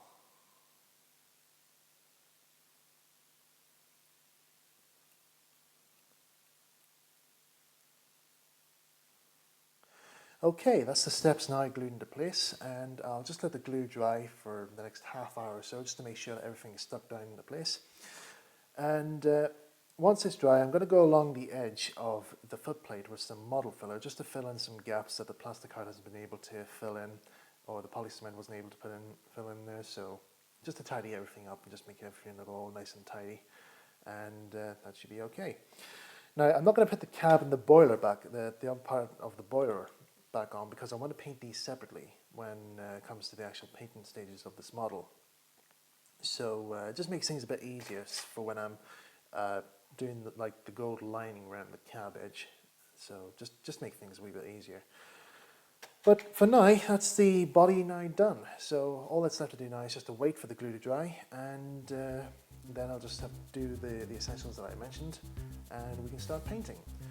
But as I said, I'll just leave the glue to dry for about half an hour or so, and while we're waiting, let's go and answer some of you guys' questions, shall we? I'll see you guys in a few minutes.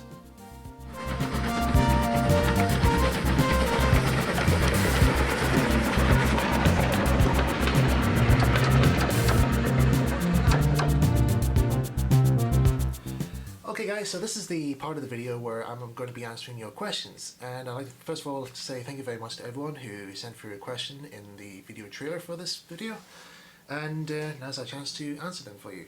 So with me is my friend Casey Jr., who's been with me since I don't know, since I first began doing the videos for YouTube. In fact, actually, that's how I first started off there. It's just I made the videos for you, wasn't it? Pretty much. Yeah. Yeah. So it was free labour as well. Yeah, pretty much. But it was just more or less just we just wanted to try some stuff out there. So yeah, it just gave me the courage just to start up a YouTube channel on that there. So right, so we got your questions here. Just see if I can get them up on my phone here. Why did you cancel out this? I didn't. Right, here we are. Okay, so Case is going to ask me the questions and say who it's from, and I'll give a shout out to you guys. And apologies in advance if I make mistakes here. Okay. The first question comes from TVIM. Hello there, mate. What did you use for Daisy? Daisy, Daisy's made from a Triang Class 101 motor unit, DMU unit. Funny story actually, because I actually got Daisy came part of a pack of model railway stuff that a neighbour of mine he has a business of clearing out houses, and among them was a whole collection of like model railway stuff, and in it there was a set of Triang DMU. It was like a 3-car set, but there wasn't a power unit at all. So there was only like the dummy car and the coach itself. So I had them for a good I don't know, probably a good few years or so. And we were in this neighbour's garage one time, and he had all these antique stuff in his garage that he was saving all for taking up to shows and that there. And we were having a look around, and sure enough, did I not find the power unit for the Daisy thing. And I said to him, "Can I buy this off you?" And he says, "If you can get that model working, you can have it for free." So that was actually quite cool. So Daisy didn't actually cost me anything, but the power unit and the dummy car and the coach and all that came with it, that cost me about, I don't know, the whole bundle was like 10 quid or something like that. So I did pay something, but it was a bit of a small amount though. But that's what I used for Daisy there, and I'm planning on doing another one at some point soon. So I might maybe do a tutorial out there. We'll see. So thanks for your question, mate. Next one now. Woodbridge Productions. Woodbridge, alright. Right, this is a 2-part question. Okay. 1. How and what did you use to make Thomas? And 2. Are you planning on making Duck or Oliver? Right, for Thomas, he was made from a Stuart Reed Path die-cast locomotive, which I spent quite some time trying to search for on eBay, and surely enough I did come across one just before Christmas, and so we managed to get him there, and it was a good price as well there. But there was some little changes that need to be made in order to get it to look like Thomas. Mostly, the most common one is obviously repainting them here, but also was that it came with a different funnel. In fact, the funnel used for the model was the head of a bolt, actually. So, a bit of an odd choice there for funnels like that, if you ask me. So, but I got a new funnel fitted onto it there, and that's what I have. And I actually need to find that model sometime. It actually went missing. I need to try and find that there. So, yeah. But anyway, that's what I use for Thomas. For Duck and Oliver, I have a Duck model in the progress in the making right now, which is made from a Gately pannier tank, same one as the Reverend Audrey's one, but I can only get the body for it, so I need to get a Triang chassis for it because they're quite compatible for these bodies. For Oliver, I do have a Hornby 1400 class. Just need to get some number plates for it there, and that's pretty much what I'm going to have for Oliver for the minute, unless I find a K's kit for a 1400, but it's not going to be anytime soon. But yeah, that's what's happening. Oh, good. Okay. Right, Blue Dove. Blue Dove. Blue Dove. Blue Dove. Okay. Where did you get the signal box and the non-thatched house that are on your layout? Love your work. Oh, thank you very much, mate. Signal box came from an online source. It's a website called Wordsworth Model Railways, and it's a website where this fellow made up his own model railway buildings, and he made the kits, and he decided he would put them up for sale on the internet. So you can go and download these kits online. I used one of his signal boxes to help make up my one because I couldn't find what the make was for the original signal box in Ffarquhar, so his was pretty much the closest I could find, and I just basically modified his just to make it look a bit like the one on Ffarquhar. And the fast carriages came from a kit brand called Built Easy, and these are kits that were made since the very start of model railways, and they're still in production today, which is, I think, is just absolutely fantastic, and they really are good kits and good value for money as well. So yeah, thanks very much for your question, mate. Thank you. Just one thing, did you say thatched or non-thatched? Thatched. Did you say non-thatched? He said non-thatched. Oh, non-thatched. Alright. Sorry. Non-thatched, yes. Well, at least we know where the thatched ones came from as well. Yeah. Well, if you want to know, most of all the buildings are all from Built Easy, so that's pretty much what No problems. Yeah, right. No problems. That's where we're all from. Thomas Blue. Alright, mate. Hey, just give me a wee second because this is quite big. Alright. What are your favourite characters exclusive to the TV series or television series? What are your favourite characters exclusive to the railway series? Congrats on 10 years. I hope you stick around for many more. I hope so too. Right, so prior to the Railway series, it'll have to be Edward. Without doubt, Edward is my all-time favourite character in Thomas.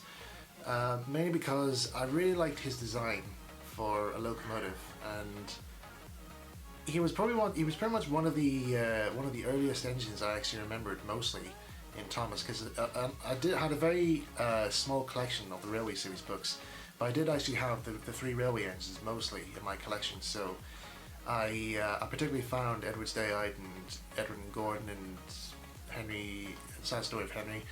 They were like some of my earliest memories of seeing them in my childhood, and I found Edward to be like my all-time favorite character in that book, just because of his design, really. So yeah, who's my favorite character. Prior to the TV series, I would have to say Cranky, because I did remember when I was young, I did actually quite like Cranes for a while, and Cranky was one of my favorite characters when he was introduced in series 5.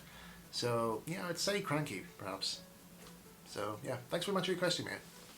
Right. Ex-Caldy. Would you make Edward's branch line? What does modelling mean to you? Happy 10 years. Thanks, mate. Making Edward's branch line, sadly I don't think I will, because it's I would need to study more on the mapping and the locations of the stations, and to know more about how the line was made up. Plus I don't think I have the space now for it, but I would actually like to, though, because I mean Edward's my favourite character, as I said, but again, it's more or less for space wise and all, and you can only do so much. yeah, but I think I'm sort of dedicating most of my modelling to the Reverend Audrey's thing, because I found there's quite a lot of interesting research I found on when studying his layouts. So I don't know. I don't think there's any chances of me making Edward's branch line anytime soon. What was the other question again? The other one?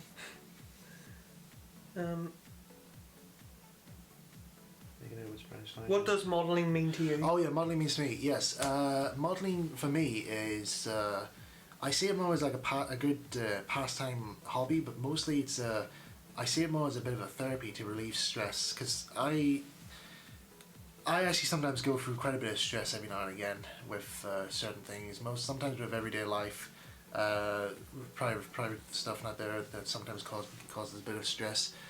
But one time where my modelling actually did help me quite a lot to relieve stress is when I was at university, and I went through a huge series of stress most times. And when the summertime came, or when I got any holidays not there, I would use whatever spare time I have from like my studies or any work not there, just to spend time, spend a few hours, just isolated in my workshop for a bit, and then just maybe make on a wee project, make a wagon or something for Farquhar, or maybe just spend time running trains. And I just see that as a great way just to release stress, and it's actually really good medicine, because I did remember one time when I was doing my final year, and I went through a huge meltdown, and I just said, like, you know what, I just need to take a break for that, and I just went down there, ran some trains for a while, and I thought, this is really good therapy for me. This actually helped me quite a lot. So yeah, it's the same with the steam engines at the miniature railway. yeah, it's a good pastime hobby, and helps release stress, and yeah, just gets you out for a while, like, you know. This is from Rally 07. All right, mate. Good to see you. Do you plan on building all of the suburban engines? Also, would you have any plans on modelling the North Western Railway main line rather than just the branch lines? Okay, for the suburban engines, we'll see. Just need to sort out exactly who I'll have to model out. As for the North Western Railway, wait until the end of this video here, because I might want to talk about that one maybe at the end of this video. So if you want to wait until the end of this video, the answer will be answered for you. Or if you want to click on this link here, which is above Casey's head, this will give you the direct answer for the video. I'll tell you something, mate. You could have used better text. Well, yeah, but you know, just That'll do. I spend most of the budget on the intro. Okay. So, but yeah, the answer. So what are you paying me then? Food. Paying you in food. But anyway, the link's up there anyway. Yeah, the link's up there for the answer for the Northwestern thing. So if you have a look at it's just check right there. Okay. Right. Okay. So next question. Rudy Overlord. Okay. It's another two-part question. A lot of them are two parts. Yeah. I don't mind. Will Donald and Douglas be built? How are your station? Sorry. How are your station layout platforms constructed? For Donald and Douglas, we'll see. I might maybe modify the Bachmann models, or if it's possible, once I've learned more about how to do this, I might maybe modify a Triang 3Fs into Donald and Douglas, or maybe just make the one as Wilbert Audrey did, and maybe just help save the budget perhaps. I don't know. Maybe I might buy two. I don't know. For the station platforms, if you look on my vlogs of making the station section of the layout, I have a video dedicated to how I make my station platforms. But if you don't want to check that video out though, it's basically I just made the platforms from stripwood, and basically what it was, I just made a paper template out, and then I glued the strips onto the template, and then I got a sheet of balsa wood and just laid it on top, and then I just cut around with the scalpel blade to make up the platform edge.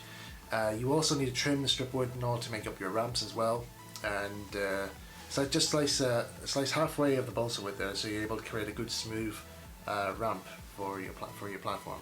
But that's how I do it there. But again, if you watch the videos on that there, it gives you a full-on demonstration about how that's done. So I'll probably leave a link, maybe. Leave a link above myself this time, so you're able to get to that video. So yeah, thank you for that question, by the way. Right, the next one has an interesting name. Okay. Is that oh, it's Micra. Micabur 101, I think it's called. Micabura 1. Yeah. Anyway. Yeah. Never mind. Sorry we got that wrong. No, sorry. Are you going to make models of Edward, James, Gordon, Henry, and/or others too? To answer that question, Edward is definitely in the make. I managed to get a mainline class 2P to make him, because I really wanted to make an Edward model for some time. The others, we'll see. Again, I don't know yet. I have to sort out exactly who I want to model and need to study more as to how they're made. But yeah, I think I've already answered that question before about that there. So, but we'll see. Again, we'll see what happens, and I'll let you guys know. Right. Thomas Henry on. Okay. Why Farquhar? Why Farquhar? Right. So this is a bit of a good story here. A good answer. A good question to answer. Or one of the odds. But why I chose Ffarquhar was basically because when I was doing my research on the Reverend Audrey's modelling, I found that Ffarquhar had his first model of Ffarquhar was one of the examples of his layouts that didn't actually have that much trouble during its construction stages or for any of its performance. Because, for example, the Northwestern layout, the first one, had some issues before with I think it was probably with pests on the line, mostly with a mouse setting up home in the tunnel. But I think it was also I think he just didn't have time to complete or didn't have time to work on it. He did when he moved house. He made another version of the Northwestern layout, but he had like some sort of an operating system which comprises of an early method of automatic control. And it just it just was very unreliable to him. And then to relieve the stress of that there, he made Ffarquhar, which he was asked to make for the Wisbech Trades Fair in 1956, I think it was, or 1955. It's either one of those dates. But we'll leave it. We'll leave it here if you find out. Yeah, we'll leave it down there. Yeah. The year that was, but it's either the two.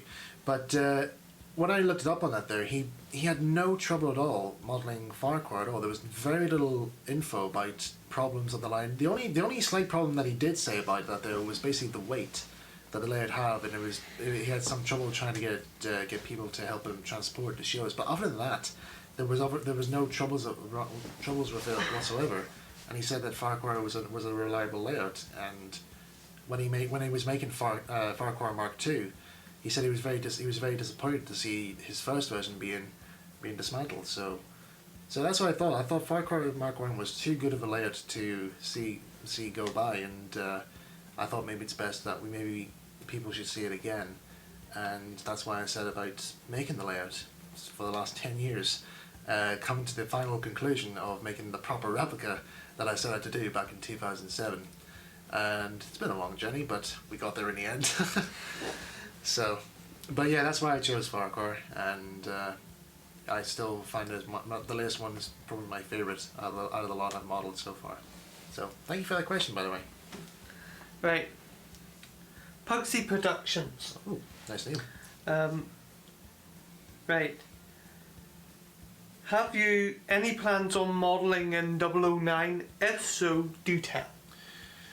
The 009, one stage I actually did have a feeling of doing 009 one time. Well, it wasn't 009, it was actually G9, where it was like you have, it's like modelling miniature railways in G-scale. You have G-scale figures with 009 rolling stock. And I was going to make some models for Miniature Railway Adventures, which is me and Casey's audio series that we do. And I was going to do like a live action model adaptation or something or other, just because we were thinking about doing like an animated production of it. But I think it just didn't grow on me. It was very short lived, and we were caught up with like trying to get some stories written and deadlines and stuff like that. Sorry, with other projects, but.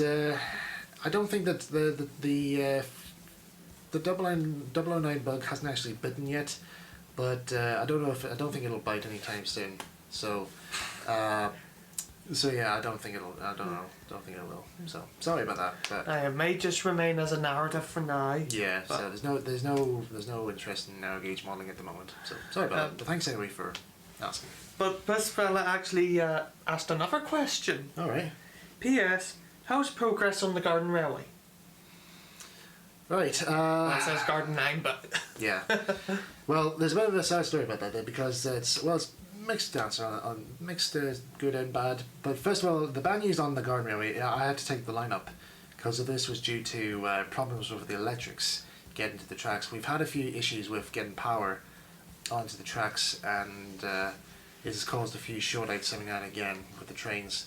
So we're trying to sort out the problems on that there, but we still have the line. It's still a work in progress. It's just haven't had where I live there. It's not the weather is not really all that good in some retrospects, and I only choose certain times of the year to work on it, whereas I have other stuff to focus on.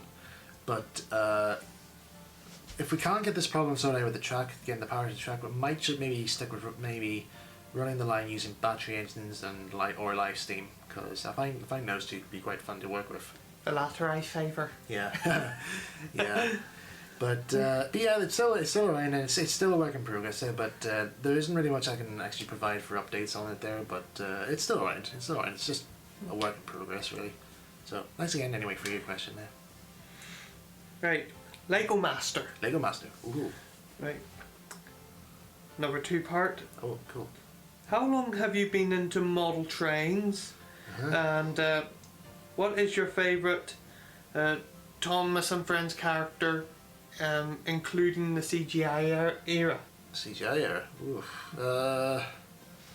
I haven't actually fully established a favourite character in the CGI era, but I think maybe it might go for Bradford, the brake fan, for the minute, because he made me laugh so hard when I first heard him. Because I mean, a tribute to Windsor Davis, that's brilliant. That is so funny. But to be fair, the CGI's only gotten good within the last year or so.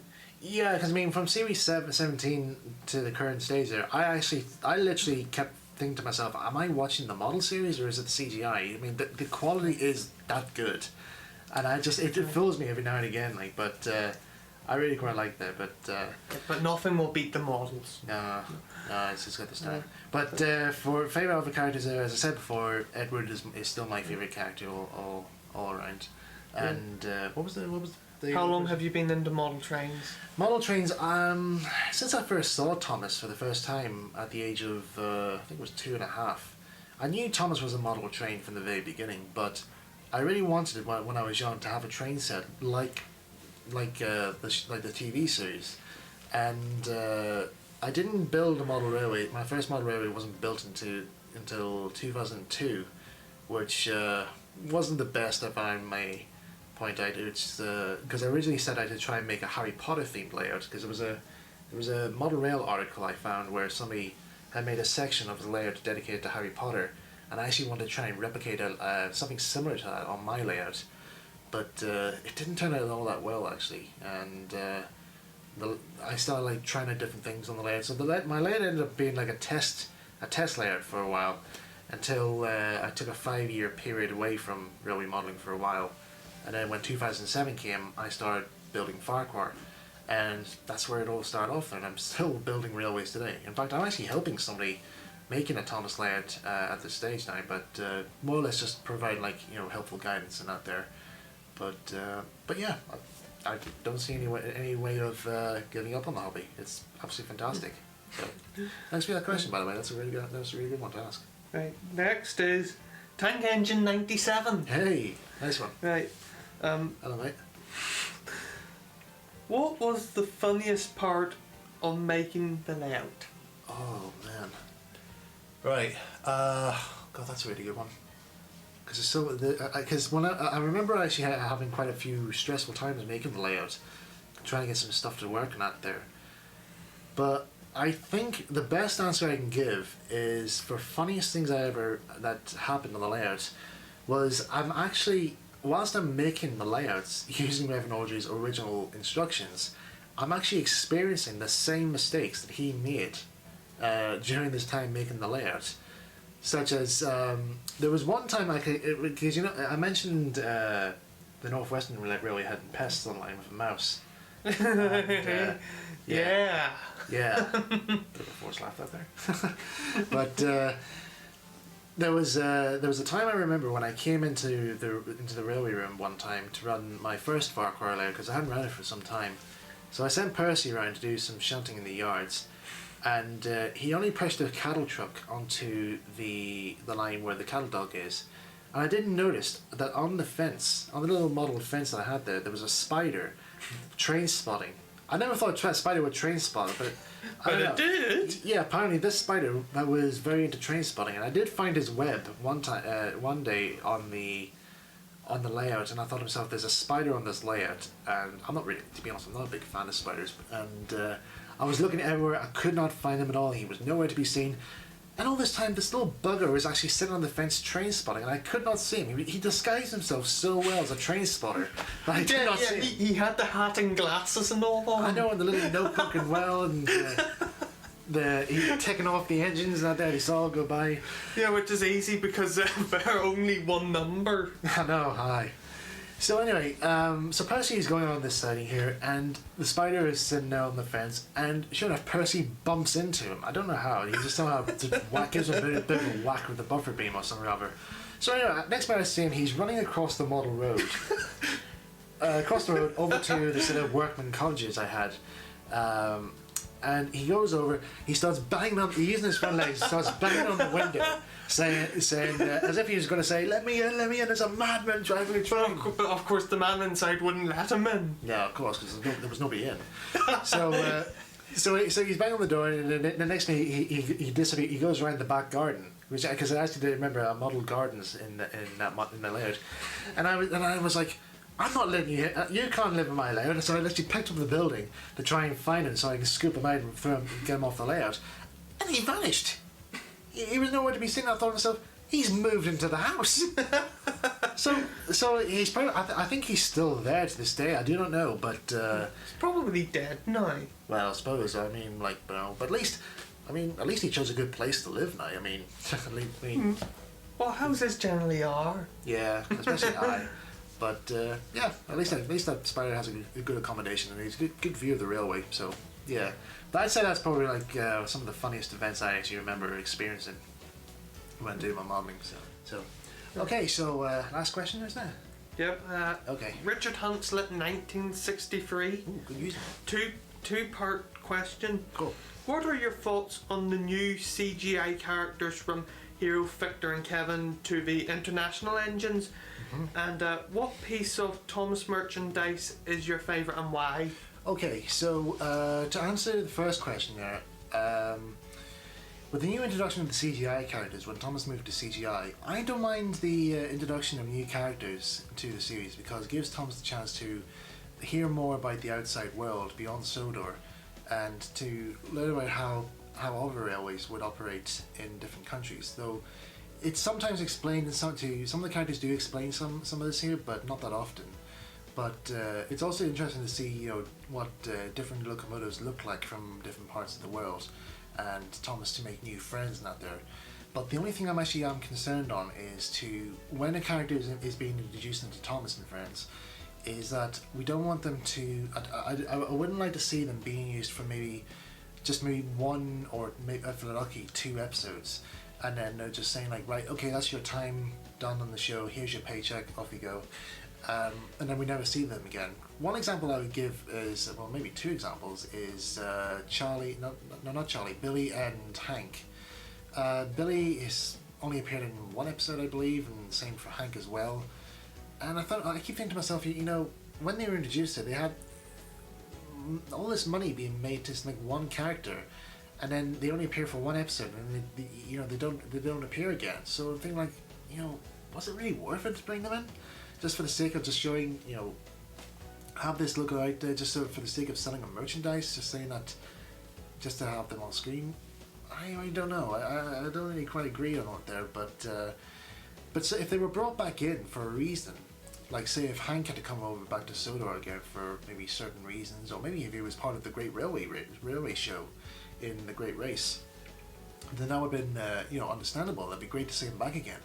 But you need to actually explain, why he's here, what's his purpose on Sodor, and if they say like, I'll have to go away, I don't know when I'll be back. Maybe sounds like something out of like Captain Oates, saying when he was in the Arctic, but saying like, I can't stay this long on Sodor. I have other work to do elsewhere, on somewhere else. That's fine. I don't mind that being said in the series. But just to acknowledge that there to the child instead of just saying like, boom, this character lives on Sodor now, and you don't see him at all somewhere. I mean, it's just ridiculous. So, but I don't mind again. This has been done now in the series, and I'm glad that they've acknowledged this here as well. Because I mean, Bradford the Brake Van was one example where they acknowledged this, so that the whole episode where everybody thinks Bradford is going to stay on Sodor. But at the end of the episode, he says, no, my duty's elsewhere on the mainland, and I have to go work somewhere else. That's fine. I actually don't mind that. I think that's very well. And Bradford will come back again, maybe in future episodes. I don't know, but it could be hinted like maybe he will come back. We just have to find out. We just have to find out and see what happens. But I don't think it's anytime soon that we'll see the logging locos again, because being honest, we didn't quite like those characters when they first appeared. Did you actually get the DVD of that, Mr. Young Rescue? No. Oh, good man. No. Good man. Because they're just, I just find them dislikable characters. Really, no offense to anybody who likes them, but they just weren't really my cup of tea. Really, for characters in the series, they're just health and safety. Yeah, I mean, go on. I mean, for a start, one of them has a very annoying catchphrase. Oh, that's right. I had to get that out. We had to get that in there somehow. Yeah. But and the other 2 just act a bit like idiots, really. Yeah, really. I know. And also the railway that they work on there to get Juby, what it's called? It's a health and safety assessor's nightmare. I know. I mean, if the health and safety inspector went to Misty Island Rescue, they would have danced a can. Say like, you can't do this. I mean, a shake bridge. This bridge is held up by twigs. How is it supporting an engine? I mean, we do know that health and safety goes over the top, but seriously, in this instance, Yeah, because I mean, they need some. I know, because I think in one episode where I actually did think they acknowledged this was in what was it? It was the episode when Thomas takes Bertie. I think it was called "Stop That Bus." Thomas takes Bertie to Misty Island Rescue, and he falls off his truck onto the Shakespeare Bridge, and it's like a perilous situation. Bertie is terrified for his life that he's on a dangerous bridge, and I think that I don't know. I have to watch the episode again. But I think they actually sort of said, like, you know, the Shakespeare Bridge isn't that fun at all. It's a dangerous structure for the railway. I'm still surprised it's still supported. And then I can't remember what the crane's called, but Old Wheezy, I think it's called. yeah, I think that's it. Yeah. There's the episode where it breaks down and they try to get it to run again, and it literally nearly decapitates one of the mechanics. Yeah, I just thought to myself, that's pretty weird. I found that really surprising. And then it throws logs, God knows how far. As we say, no offence to people who like the characters, we just don't. Yeah, well, it's just That's our opinion. Yeah, I mean, but if they're brought back in a way and they're developed more to make them more likable and we understand them more as to know why they're like this here, then that's fine. We'll accept them. We'll accept them with open arms. But And I agree with you about new characters. If they're brought in and there's a reason for it, and Yeah. even if there's a reason they have to disappear, yeah, that's fine.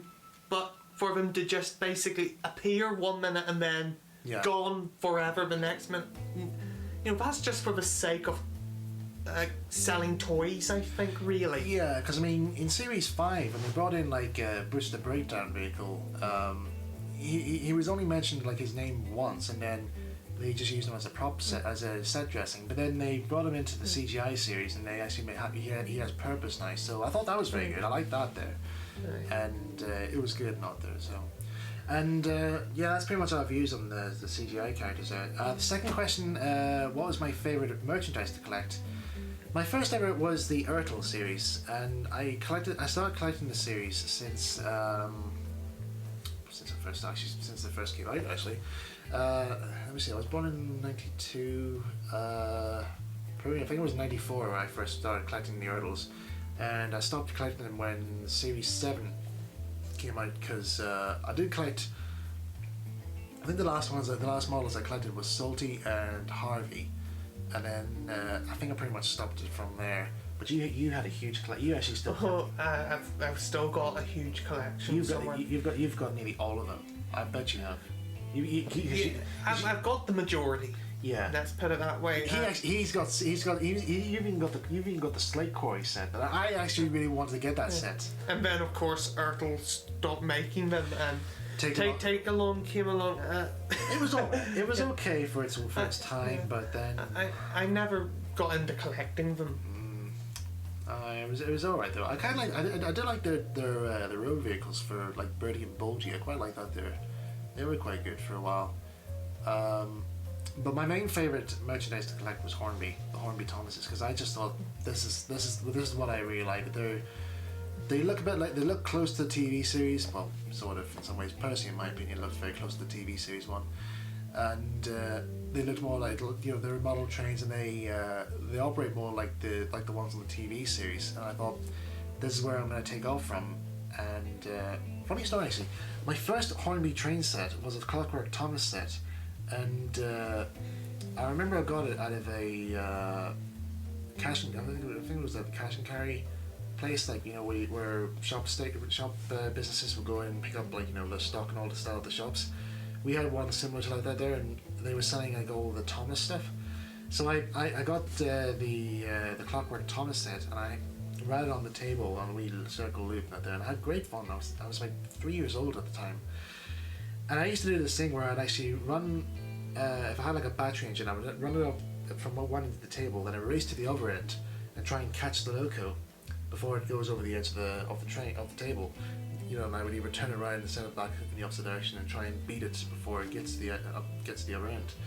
So I did this with this Thomas one I had, and it was actually on the same night that when I got the train set. I sent him off on this journey to the other end of the table, And sure enough, when I raced over, didn't I trip on the chair, on the table, on the chair? I fell to the ground, and you can just imagine me just lying on the ground, looking up, and then seeing my first ever Hornby Clockwork Thomas falling off the table and smashed to a million pieces. I mean, that was something that just scarred me greatly there, and I just remember my dad saying, like, this is like a worthless piece of thing, piece of whatever, and he just throws it into the bin. And thankfully my uncle got me another one for Christmas some years afterwards, and I think I still have it somewhere, but because I played with it that much, I think it's pretty much broken now. But I think that was one of my favorite Christmas presents that I had that time.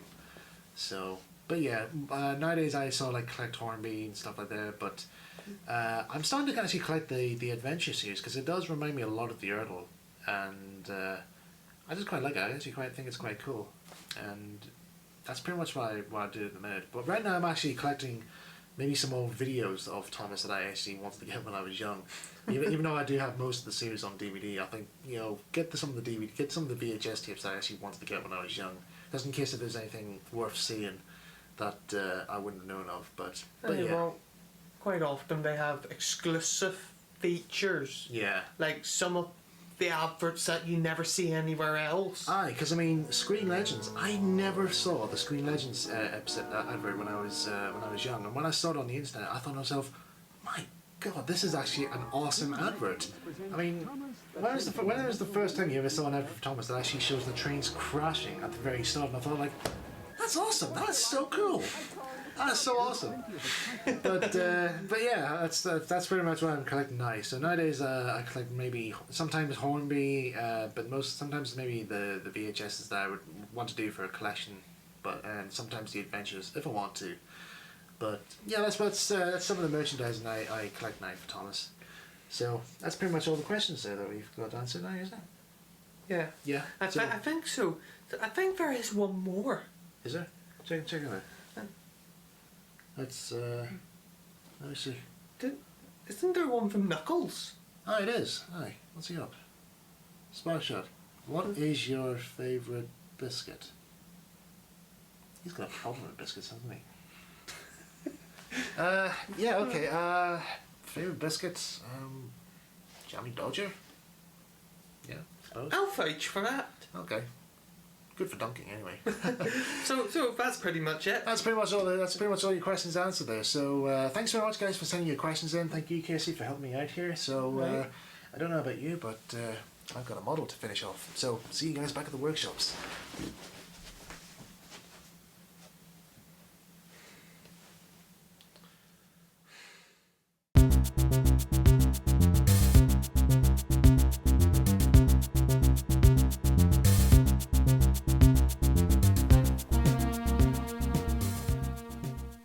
Welcome back.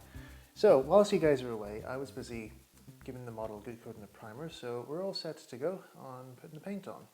Now, the paints I'm going to be using are... excuse me, sorry everyone.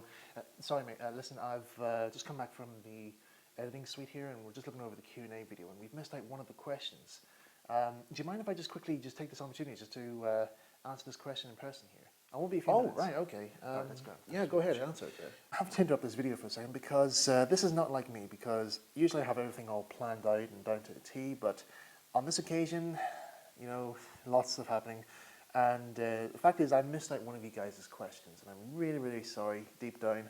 It's not like me, but I want to take this opportunity to stop the video and answer your question personally. So, right, the question is from YouTuber Willimations, and I actually met you at the Cultural Show. It's good to hear from you again, mate.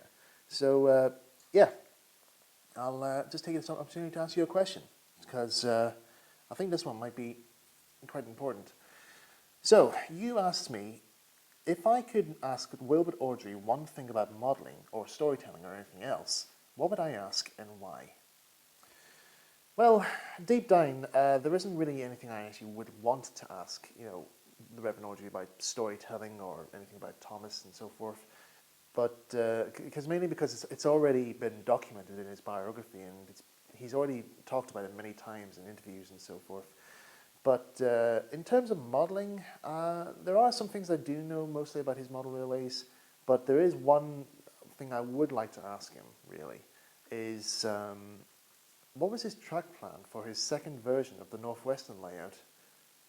Because main reason is because there's very little documentation about it. There isn't. Well, there is some about the layout, but I think probably maybe it was because the layout was quite a huge failure, that very little documents were written about it, or the Reverend just didn't have time to write down exactly what was being done or how his devised automatic system worked.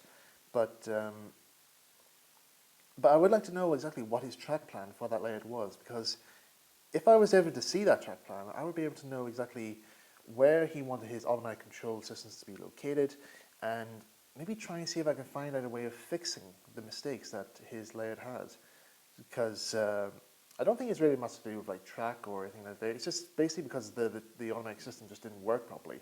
So I would actually like to have a look at it and see whether there's a way I can actually maybe devise a way to fix that.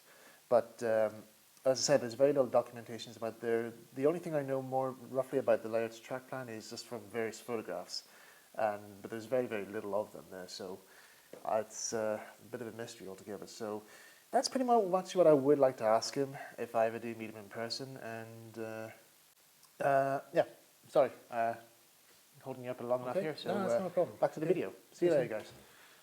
Sorry about that. You have to get these things put into the video and make sure everybody gets their question answered. So anyway, what I was saying there is that I've got the model all painted, so painted in primer. So we're all set to get the paint put on. So I'm going to be using Humbrol paints, and I've got them stored here on a wee rack. So just choose the paints here, which one I'm going to be using. So I'm going to be using you. You know, I like Whitehouse, he's a good lad, so I'm going to treat him. Toffee crisp. Oh yeah. Problem is the trajectory. It does take a bit of practice. And yeah, and some matte black as well. So these are the 4 colours I'm going to be using to paint Thomas with. And so the first one is obviously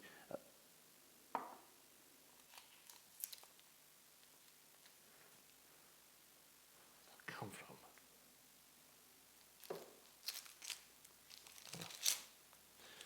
I can do that later on. Anyway, yes, paints I'm using is Humbrol. This is number 33 matte, number 109 World War I blue. That's in matte as well. We got some brass colour, and we got some matte red, number 60. So first of all, I'm gonna do his border, the small bits first, because we'll save this for later on. So first thing you need to do is make sure your paint is well stirred. So give this a wee bit of a shake first, and then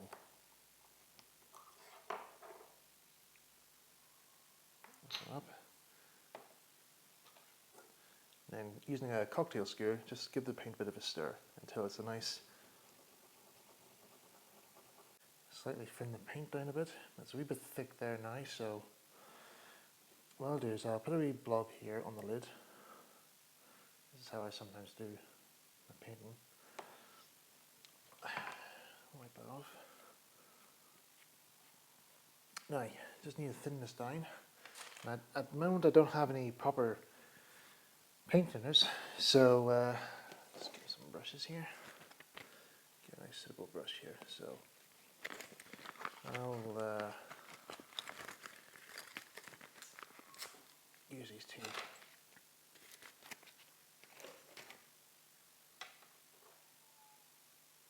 So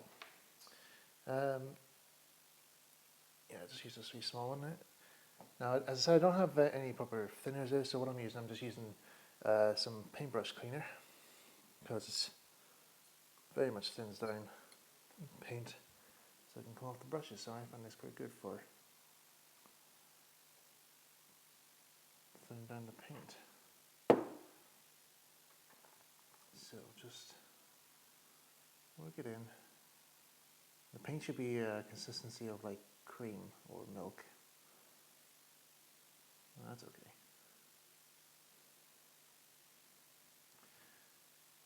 And yeah, the procedure is just simply just paint it on, just very, very carefully and very lightly.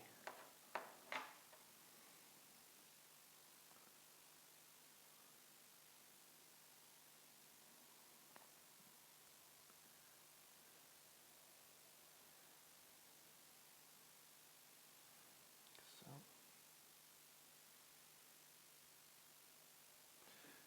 just zoom in here so you guys can see.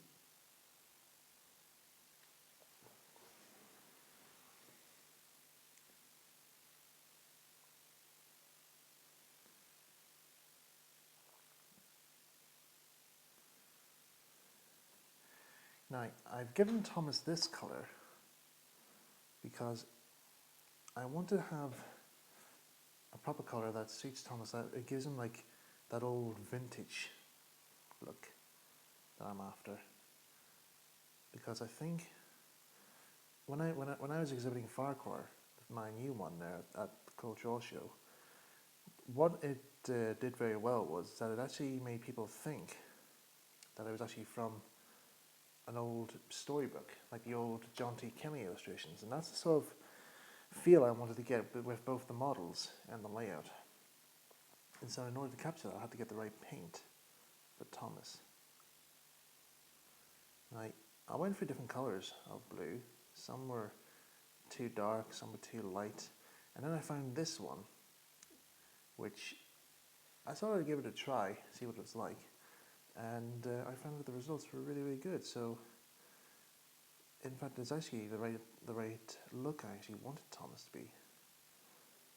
And the name of that is World War I Blue, which is Umbro 109. And I've painted Thomas in this colour ever since, and it's really good close representation of the original, of the colour I'm actually looking for.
That's the blue now applied.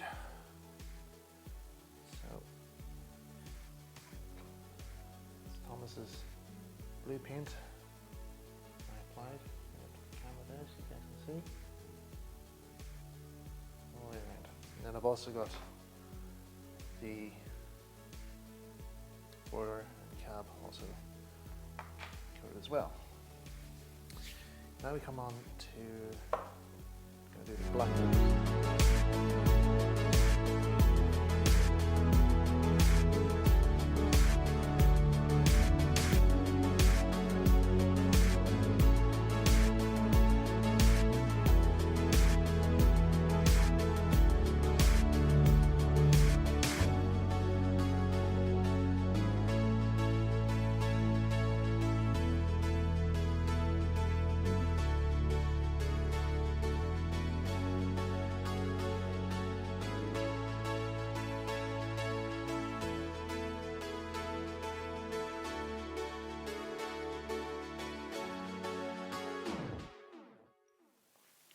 Right, so that's the black now applied.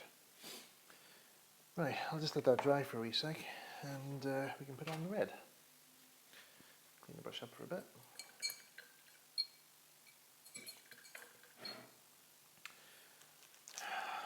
Might as well have one of these.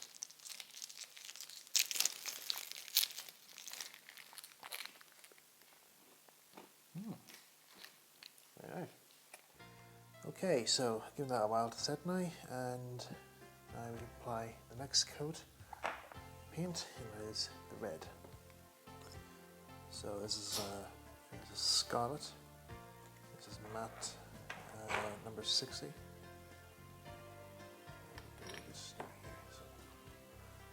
Obscure.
Okay, so I've applied the paint now to the buffers now, and I've also touched up some of the blue and the black here. So I'm going to go over with the gold here, and then I'm going to leave the model set for a couple of hours. So I'll be back with you guys later on, and we'll see how I get on, see how the paint does, and we can then see about applying the lining and also Thomas's famous number 1. I'll see you guys in a wee minute. Welcome back, guys. So while you guys were away, I was busy just touching up more on the model, just trying to get it all nice and tidied up for the next part. And there were some parts of the model I had to go over the paint again, because you could see parts of the undercoat and parts of the primer, and there were some areas where paint had gone to the wrong areas. So that's pretty much it for the moment. That's pretty much it for Thomas's paintwork. Might go over it again maybe at some stages, but we'll see how it goes.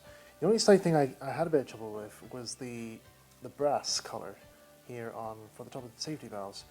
Now, I was going to use this for both the safety valves, the cab rails here, and the wee ring around Thomas's cab there. Just Thomas's cab doorway, but the paint seemed to have been a wee bit thin, so I might have to look at that again here in another time here. But for the time being, we'll skip the painting of the gold on Thomas here, so it can easily be done. So it's pretty straightforward. Now, what you also will notice on the model is that the boiler has the lines already on it. Now, this is just I just did this here just to see what it would look like, and just to experiment with this new particular product. Well, it's not what I would call new, but it's new to me, and I think it looks quite good actually. So I thought I might as well give it a try for this model. Now, some people would use decals for lining their models, and some people would actually use this thing here. This is a bow pen. And this is what I used for when I was painting the stripes on Mavis. So, what I'm going to be using this time round to make Thomas's stripes is this stuff here. Now, this is actually pinstripe. And this is the sort of thing that modelers would put on racing cars and model boats and even model trains, actually. Apparently the Thomas the Tank Engine TV series actually used this stuff for the TV series models, so I'll see how it holds up here for 00 scale models. And if it doesn't, then I could always use decals at some point. But I'll show more about decals in a wee minute. So this comes in a sheet like this, and these are just vinyl decals. I got them for about sheet for about £8 on eBay. It's decent enough, okay, I suppose. For because you get the reason is that you get a different quantity of thicknesses for the models. So for Thomas here, I used about 1mm thick for his boiler bands, and I think for his side tanks might use something a bit finer. Because if you look on the original photograph of the model, you can actually see that the boiler bands are actually thicker than the ones on the tanks. So let's see how we can get on with this.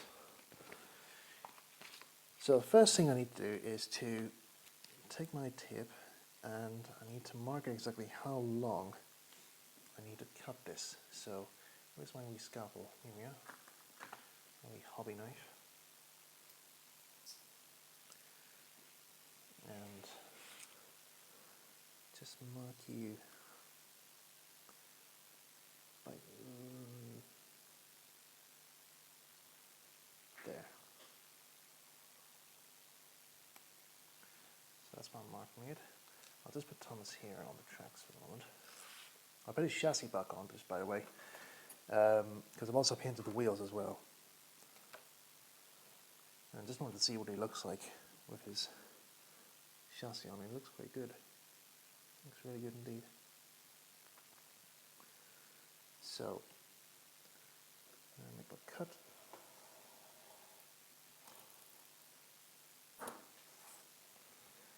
As I said, there's different thicknesses in this, so you have a good choice of what you want. Now the smallest ones are at the bottom, and I think these are 0.05, and they're very delicate here, so just put Thomas here from that angle. And in order to get them up, get the decals up, just push my blade underneath and then just peel up just the tick. Get the tweezers. And so.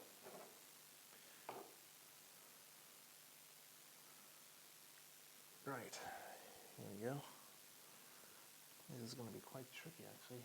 Let me see, I'll just see if I can get this other camera here just to come a bit closer so you guys can see what's going on here.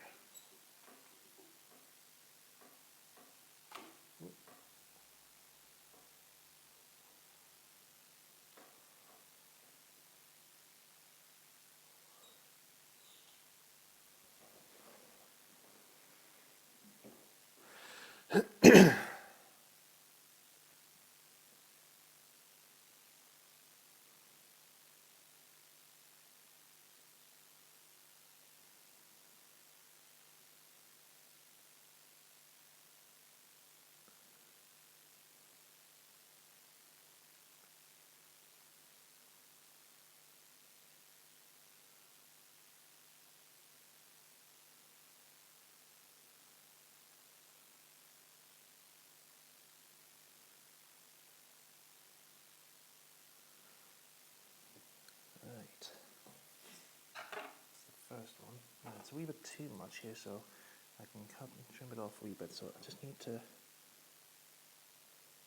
push this in place so it's on the wee extended plate.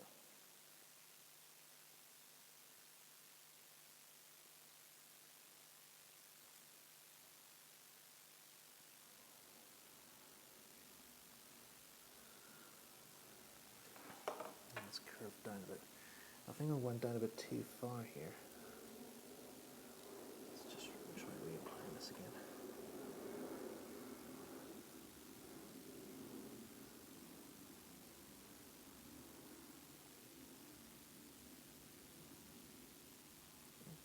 Come on.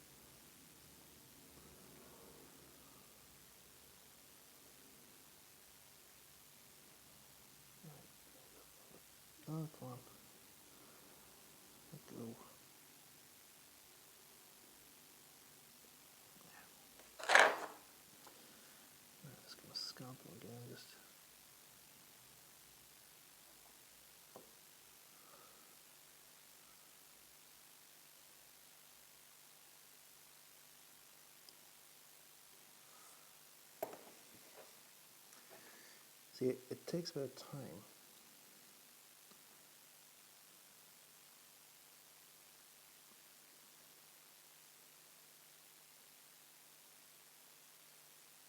Yes, I think we got it this time. Yes, that's it.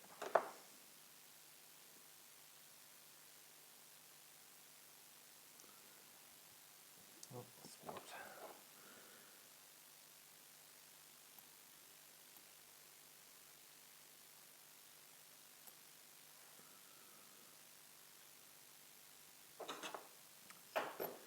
So this takes quite a great deal of time. This.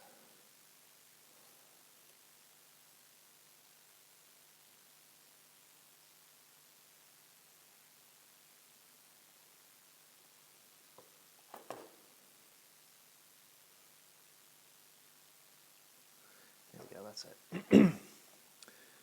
Right, push you in there. Other side.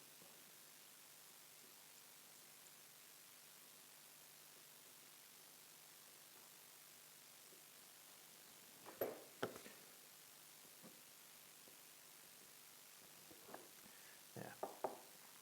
Now I just need to make a wee nip here with the knife.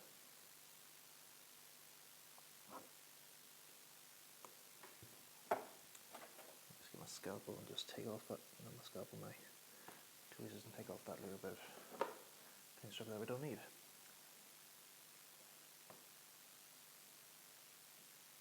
So, that's the first bit of the stripe put on. And do the others.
Okay, so that's Thomas's lining now applied, and you can see here it looks really, really good indeed.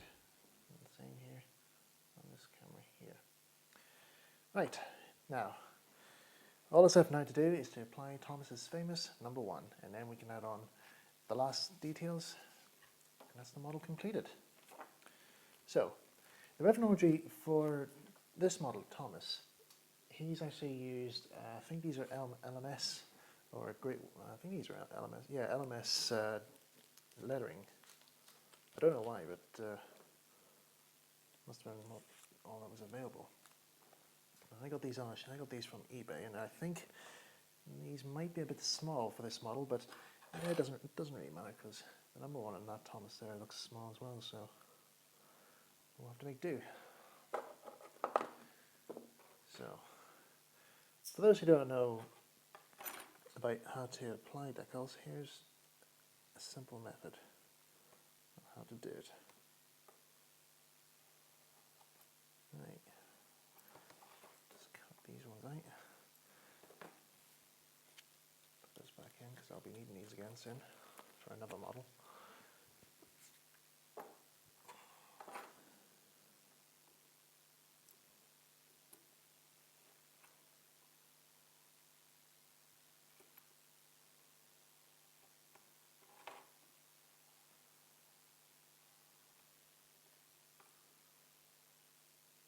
Right, so here are my decals, the 2 number 1s, and just needed to see where exactly the first one has to go. So it goes just next to the 3rd stripe here on the boiler. So in order to get the decal to be applied, you need a cup of warm water. Get your tweezers. These are an old pair of tweezers that my granddad left me. He used to use them for fly fishing, or for fly tying for fishing. So you dip that in water. Whoops, dropped it. Right, pick it up before it peels off.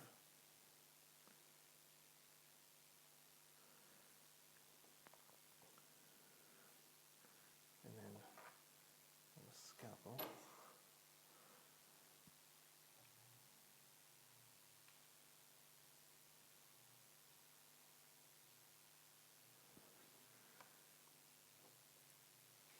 just carefully apply the number. If it comes off the tweezers. There. Now I've got another set of tweezers here that I can use, but have I got a spare paintbrush? No. Oh well, it doesn't matter. I'll just try and get another set of tweezers there. I think all my tweezers are all gone at the moment. That old box full in there in the room. Anyway, I'll try with the blade here, see what happens.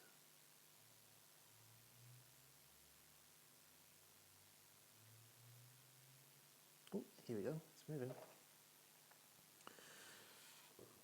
Oops. Come on now, Thomas, behave. You're getting your number one applied.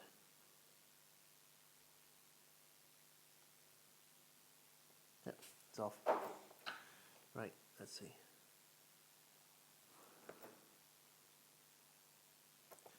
Don't need you, so you can go.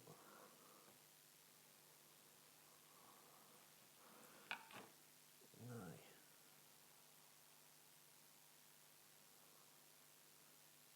you are going to sit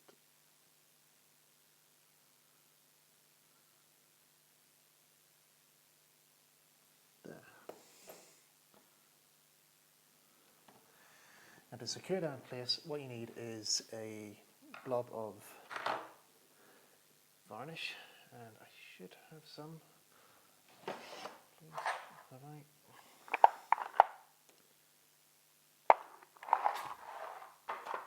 Let's see.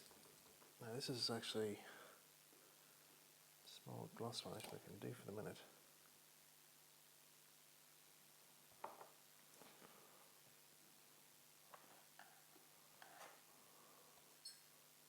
Let's get a clean brush here.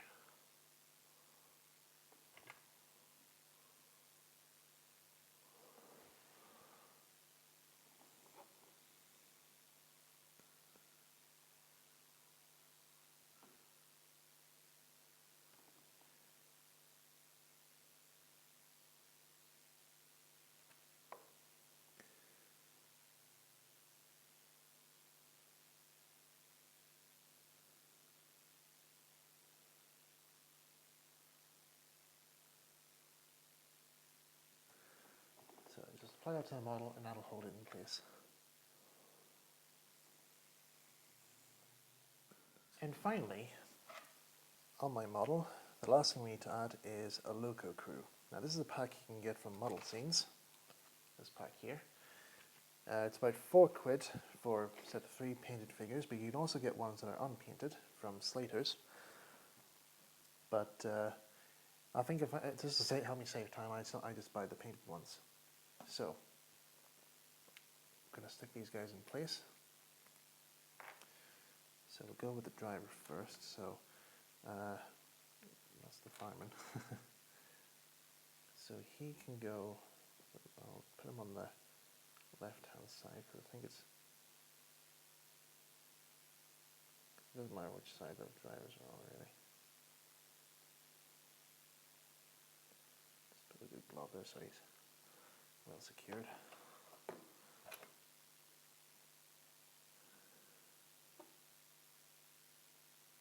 I'll just get my tweezers. Just put them in the cab.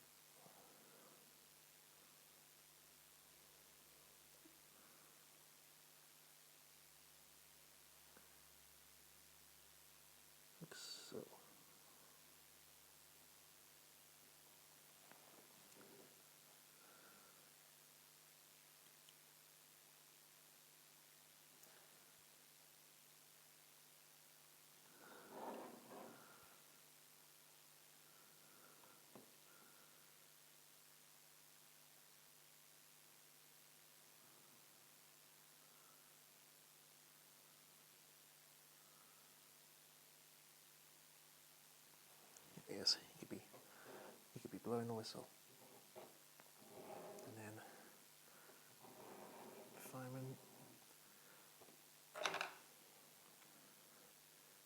as he's currently shoveling coal, I'll make him see it, get at him so that he's getting coal from Thomas's bunker.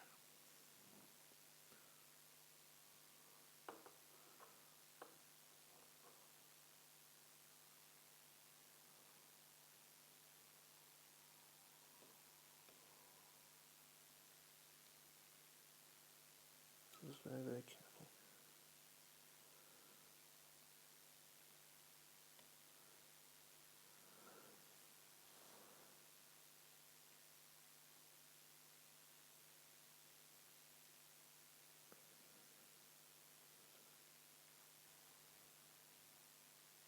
And there we go.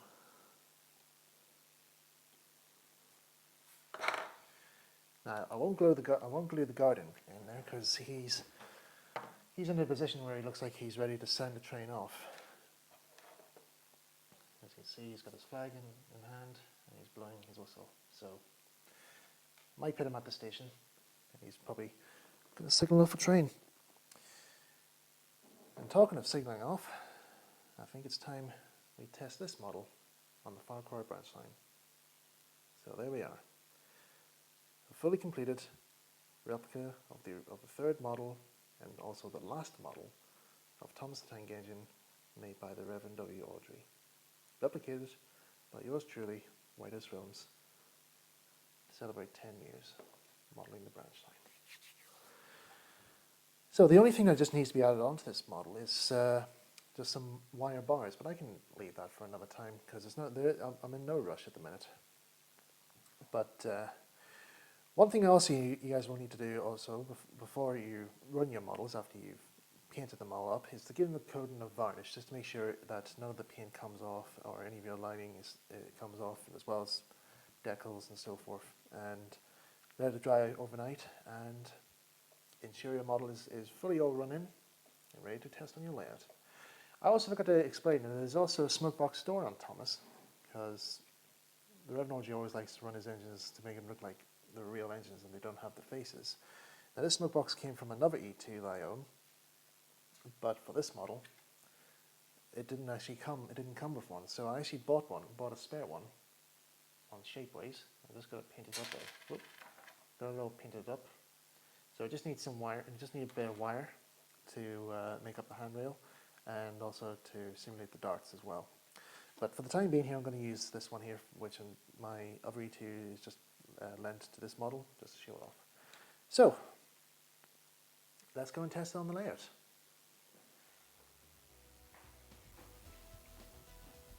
Okay. Oh, I'll be going in this direction.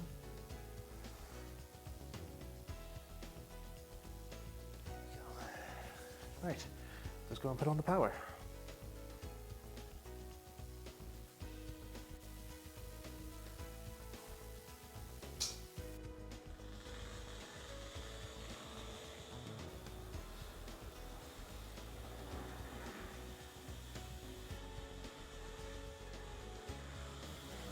Nice wee model that. Runs well too.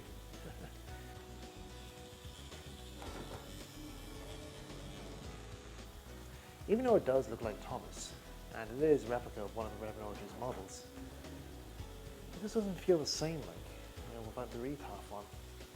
I mean, I think it fits in more of this layer than that one does.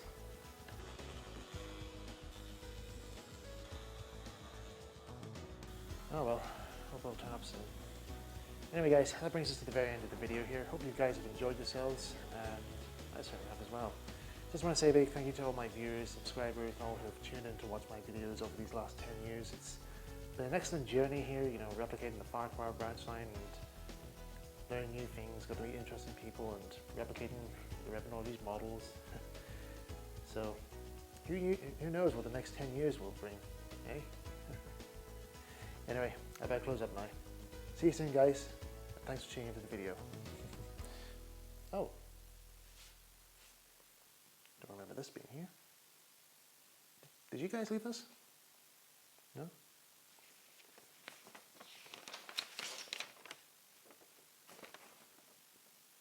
Dear Whitehouse, I called in to see you, but you weren't here. You were probably away answering your questions for your Q&A video. Look inside your locomotive box. There's something in it that I think you'll be pleased to see again. Happy 10 years, and see you again soon. All the best. Knuckles. P.S. Sorry about the biscuits. My locomotive box?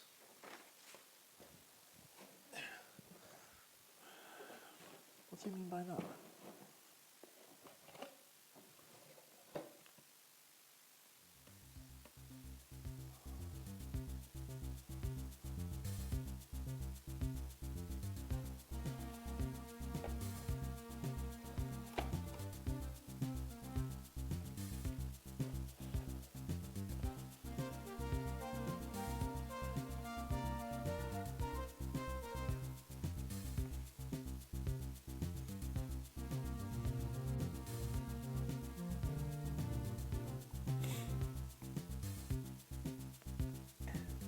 See you soon, guys.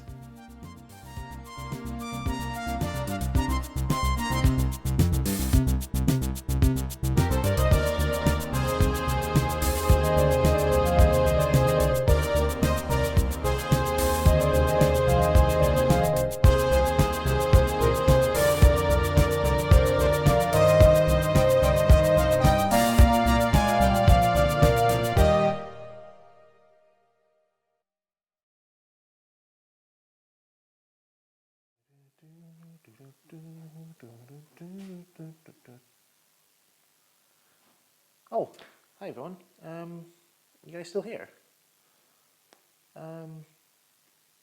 Yeah, the video's over now, so I haven't got anything else to show you guys. Yeah. Yeah, just thanks for coming along, guys, and hope to see you guys again in the next video. So yeah, I'm gonna head off home now, and because it's quite late now, so I'll see you guys soon. All right. If you guys want to know where the exits are, the exit's just over there, just where it says exit, really. So I'll see you guys soon. Take care.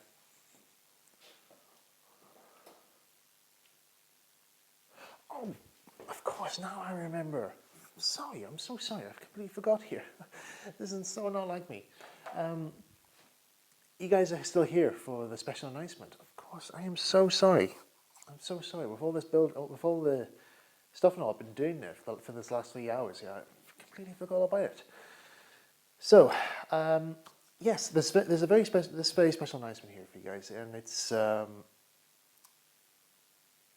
something I actually wanted to do for a really long time now, and it's going to start off very sad, but there's going to be some good stuff coming from it.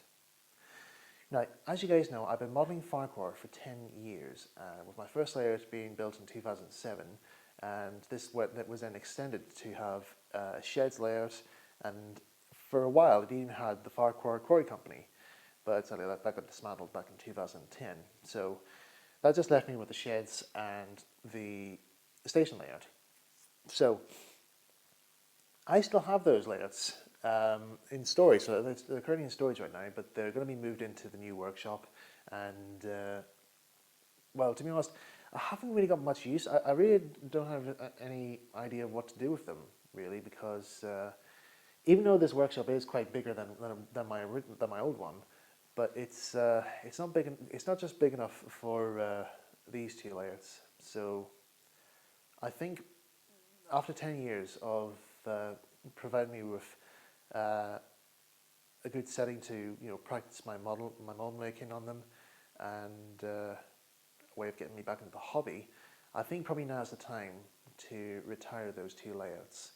But I don't want to send them off, bluntly, because I think it's probably best to give these layouts a good send off in the way that I actually wanted these layouts to be, the reason why I built those layouts, and that was to make videos.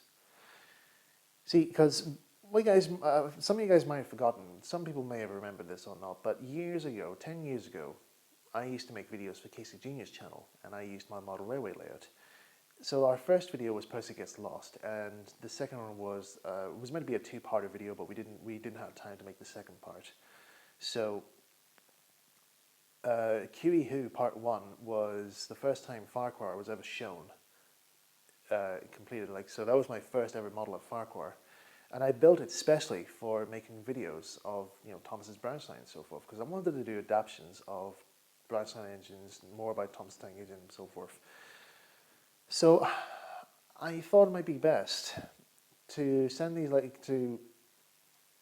layouts off with a special video adaptation of branch line engines, because branch line engines is my favorite book from the Railway series, and it was the main inspiration to help me with Ffarquhar. So that's what's going to happen. So hopefully next year we're going to be starting on a new project, which is Project Branch Line Engines, and this is where I'm going to be making a proper model adaptation using my layouts of branch line engines, and I hope it all goes well. I still need to plan exactly how certain effects and all need to be done, but if you guys have any ideas, you're more than welcome to share them with me here. You can talk to me via PM here on YouTube, or if you want, you can send me a message on Twitter, or if you're on SIF, send me a PM through there.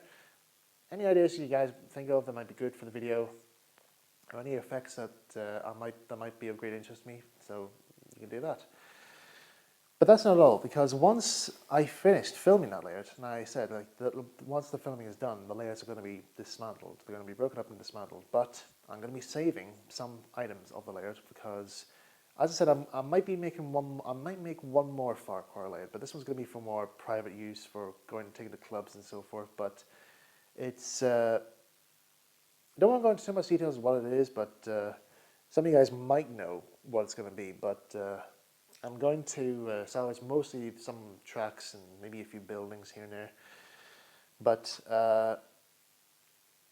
for the rest, for other buildings and tracks and so forth, I'm actually going to be selling them. So you guys will be able to have your very own, piece of my layout for your model railway. And so you can have Ffarquhar Sheds, you can have the carriage sheds, you can have the terrace houses that you see in the backdrop there. You could probably have one of my original Ffarquhar station buildings, station platforms, anything on the layout. So they'll mostly just be just buildings and pieces of track, but it was there. It was there on the video, and yeah, you guys are more than welcome to have them on your layout. So keep an eye out for any listings as to when they're going to be up, and hope you guys enjoy it. Right, I think that's pretty much all I have to say for you guys. So yeah, Branch Line Engines coming soon to Whitehouse Productions. So okay guys, I'll see you soon. Right, this time I have to go home right now, so I'll see you guys soon. Bye.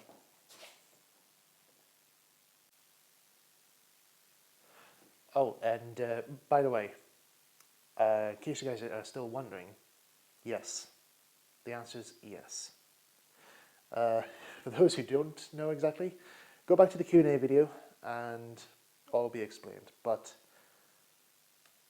the answer is yes. I don't know when. I don't know when it's going to happen.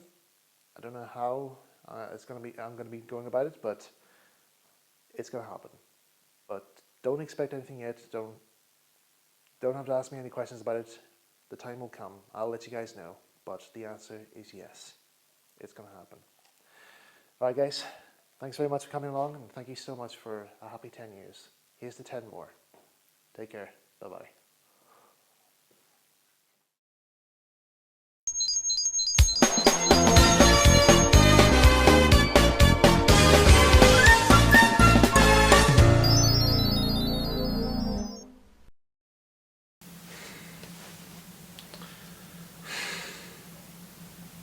I'll just let myself out, alright? Alright. Right.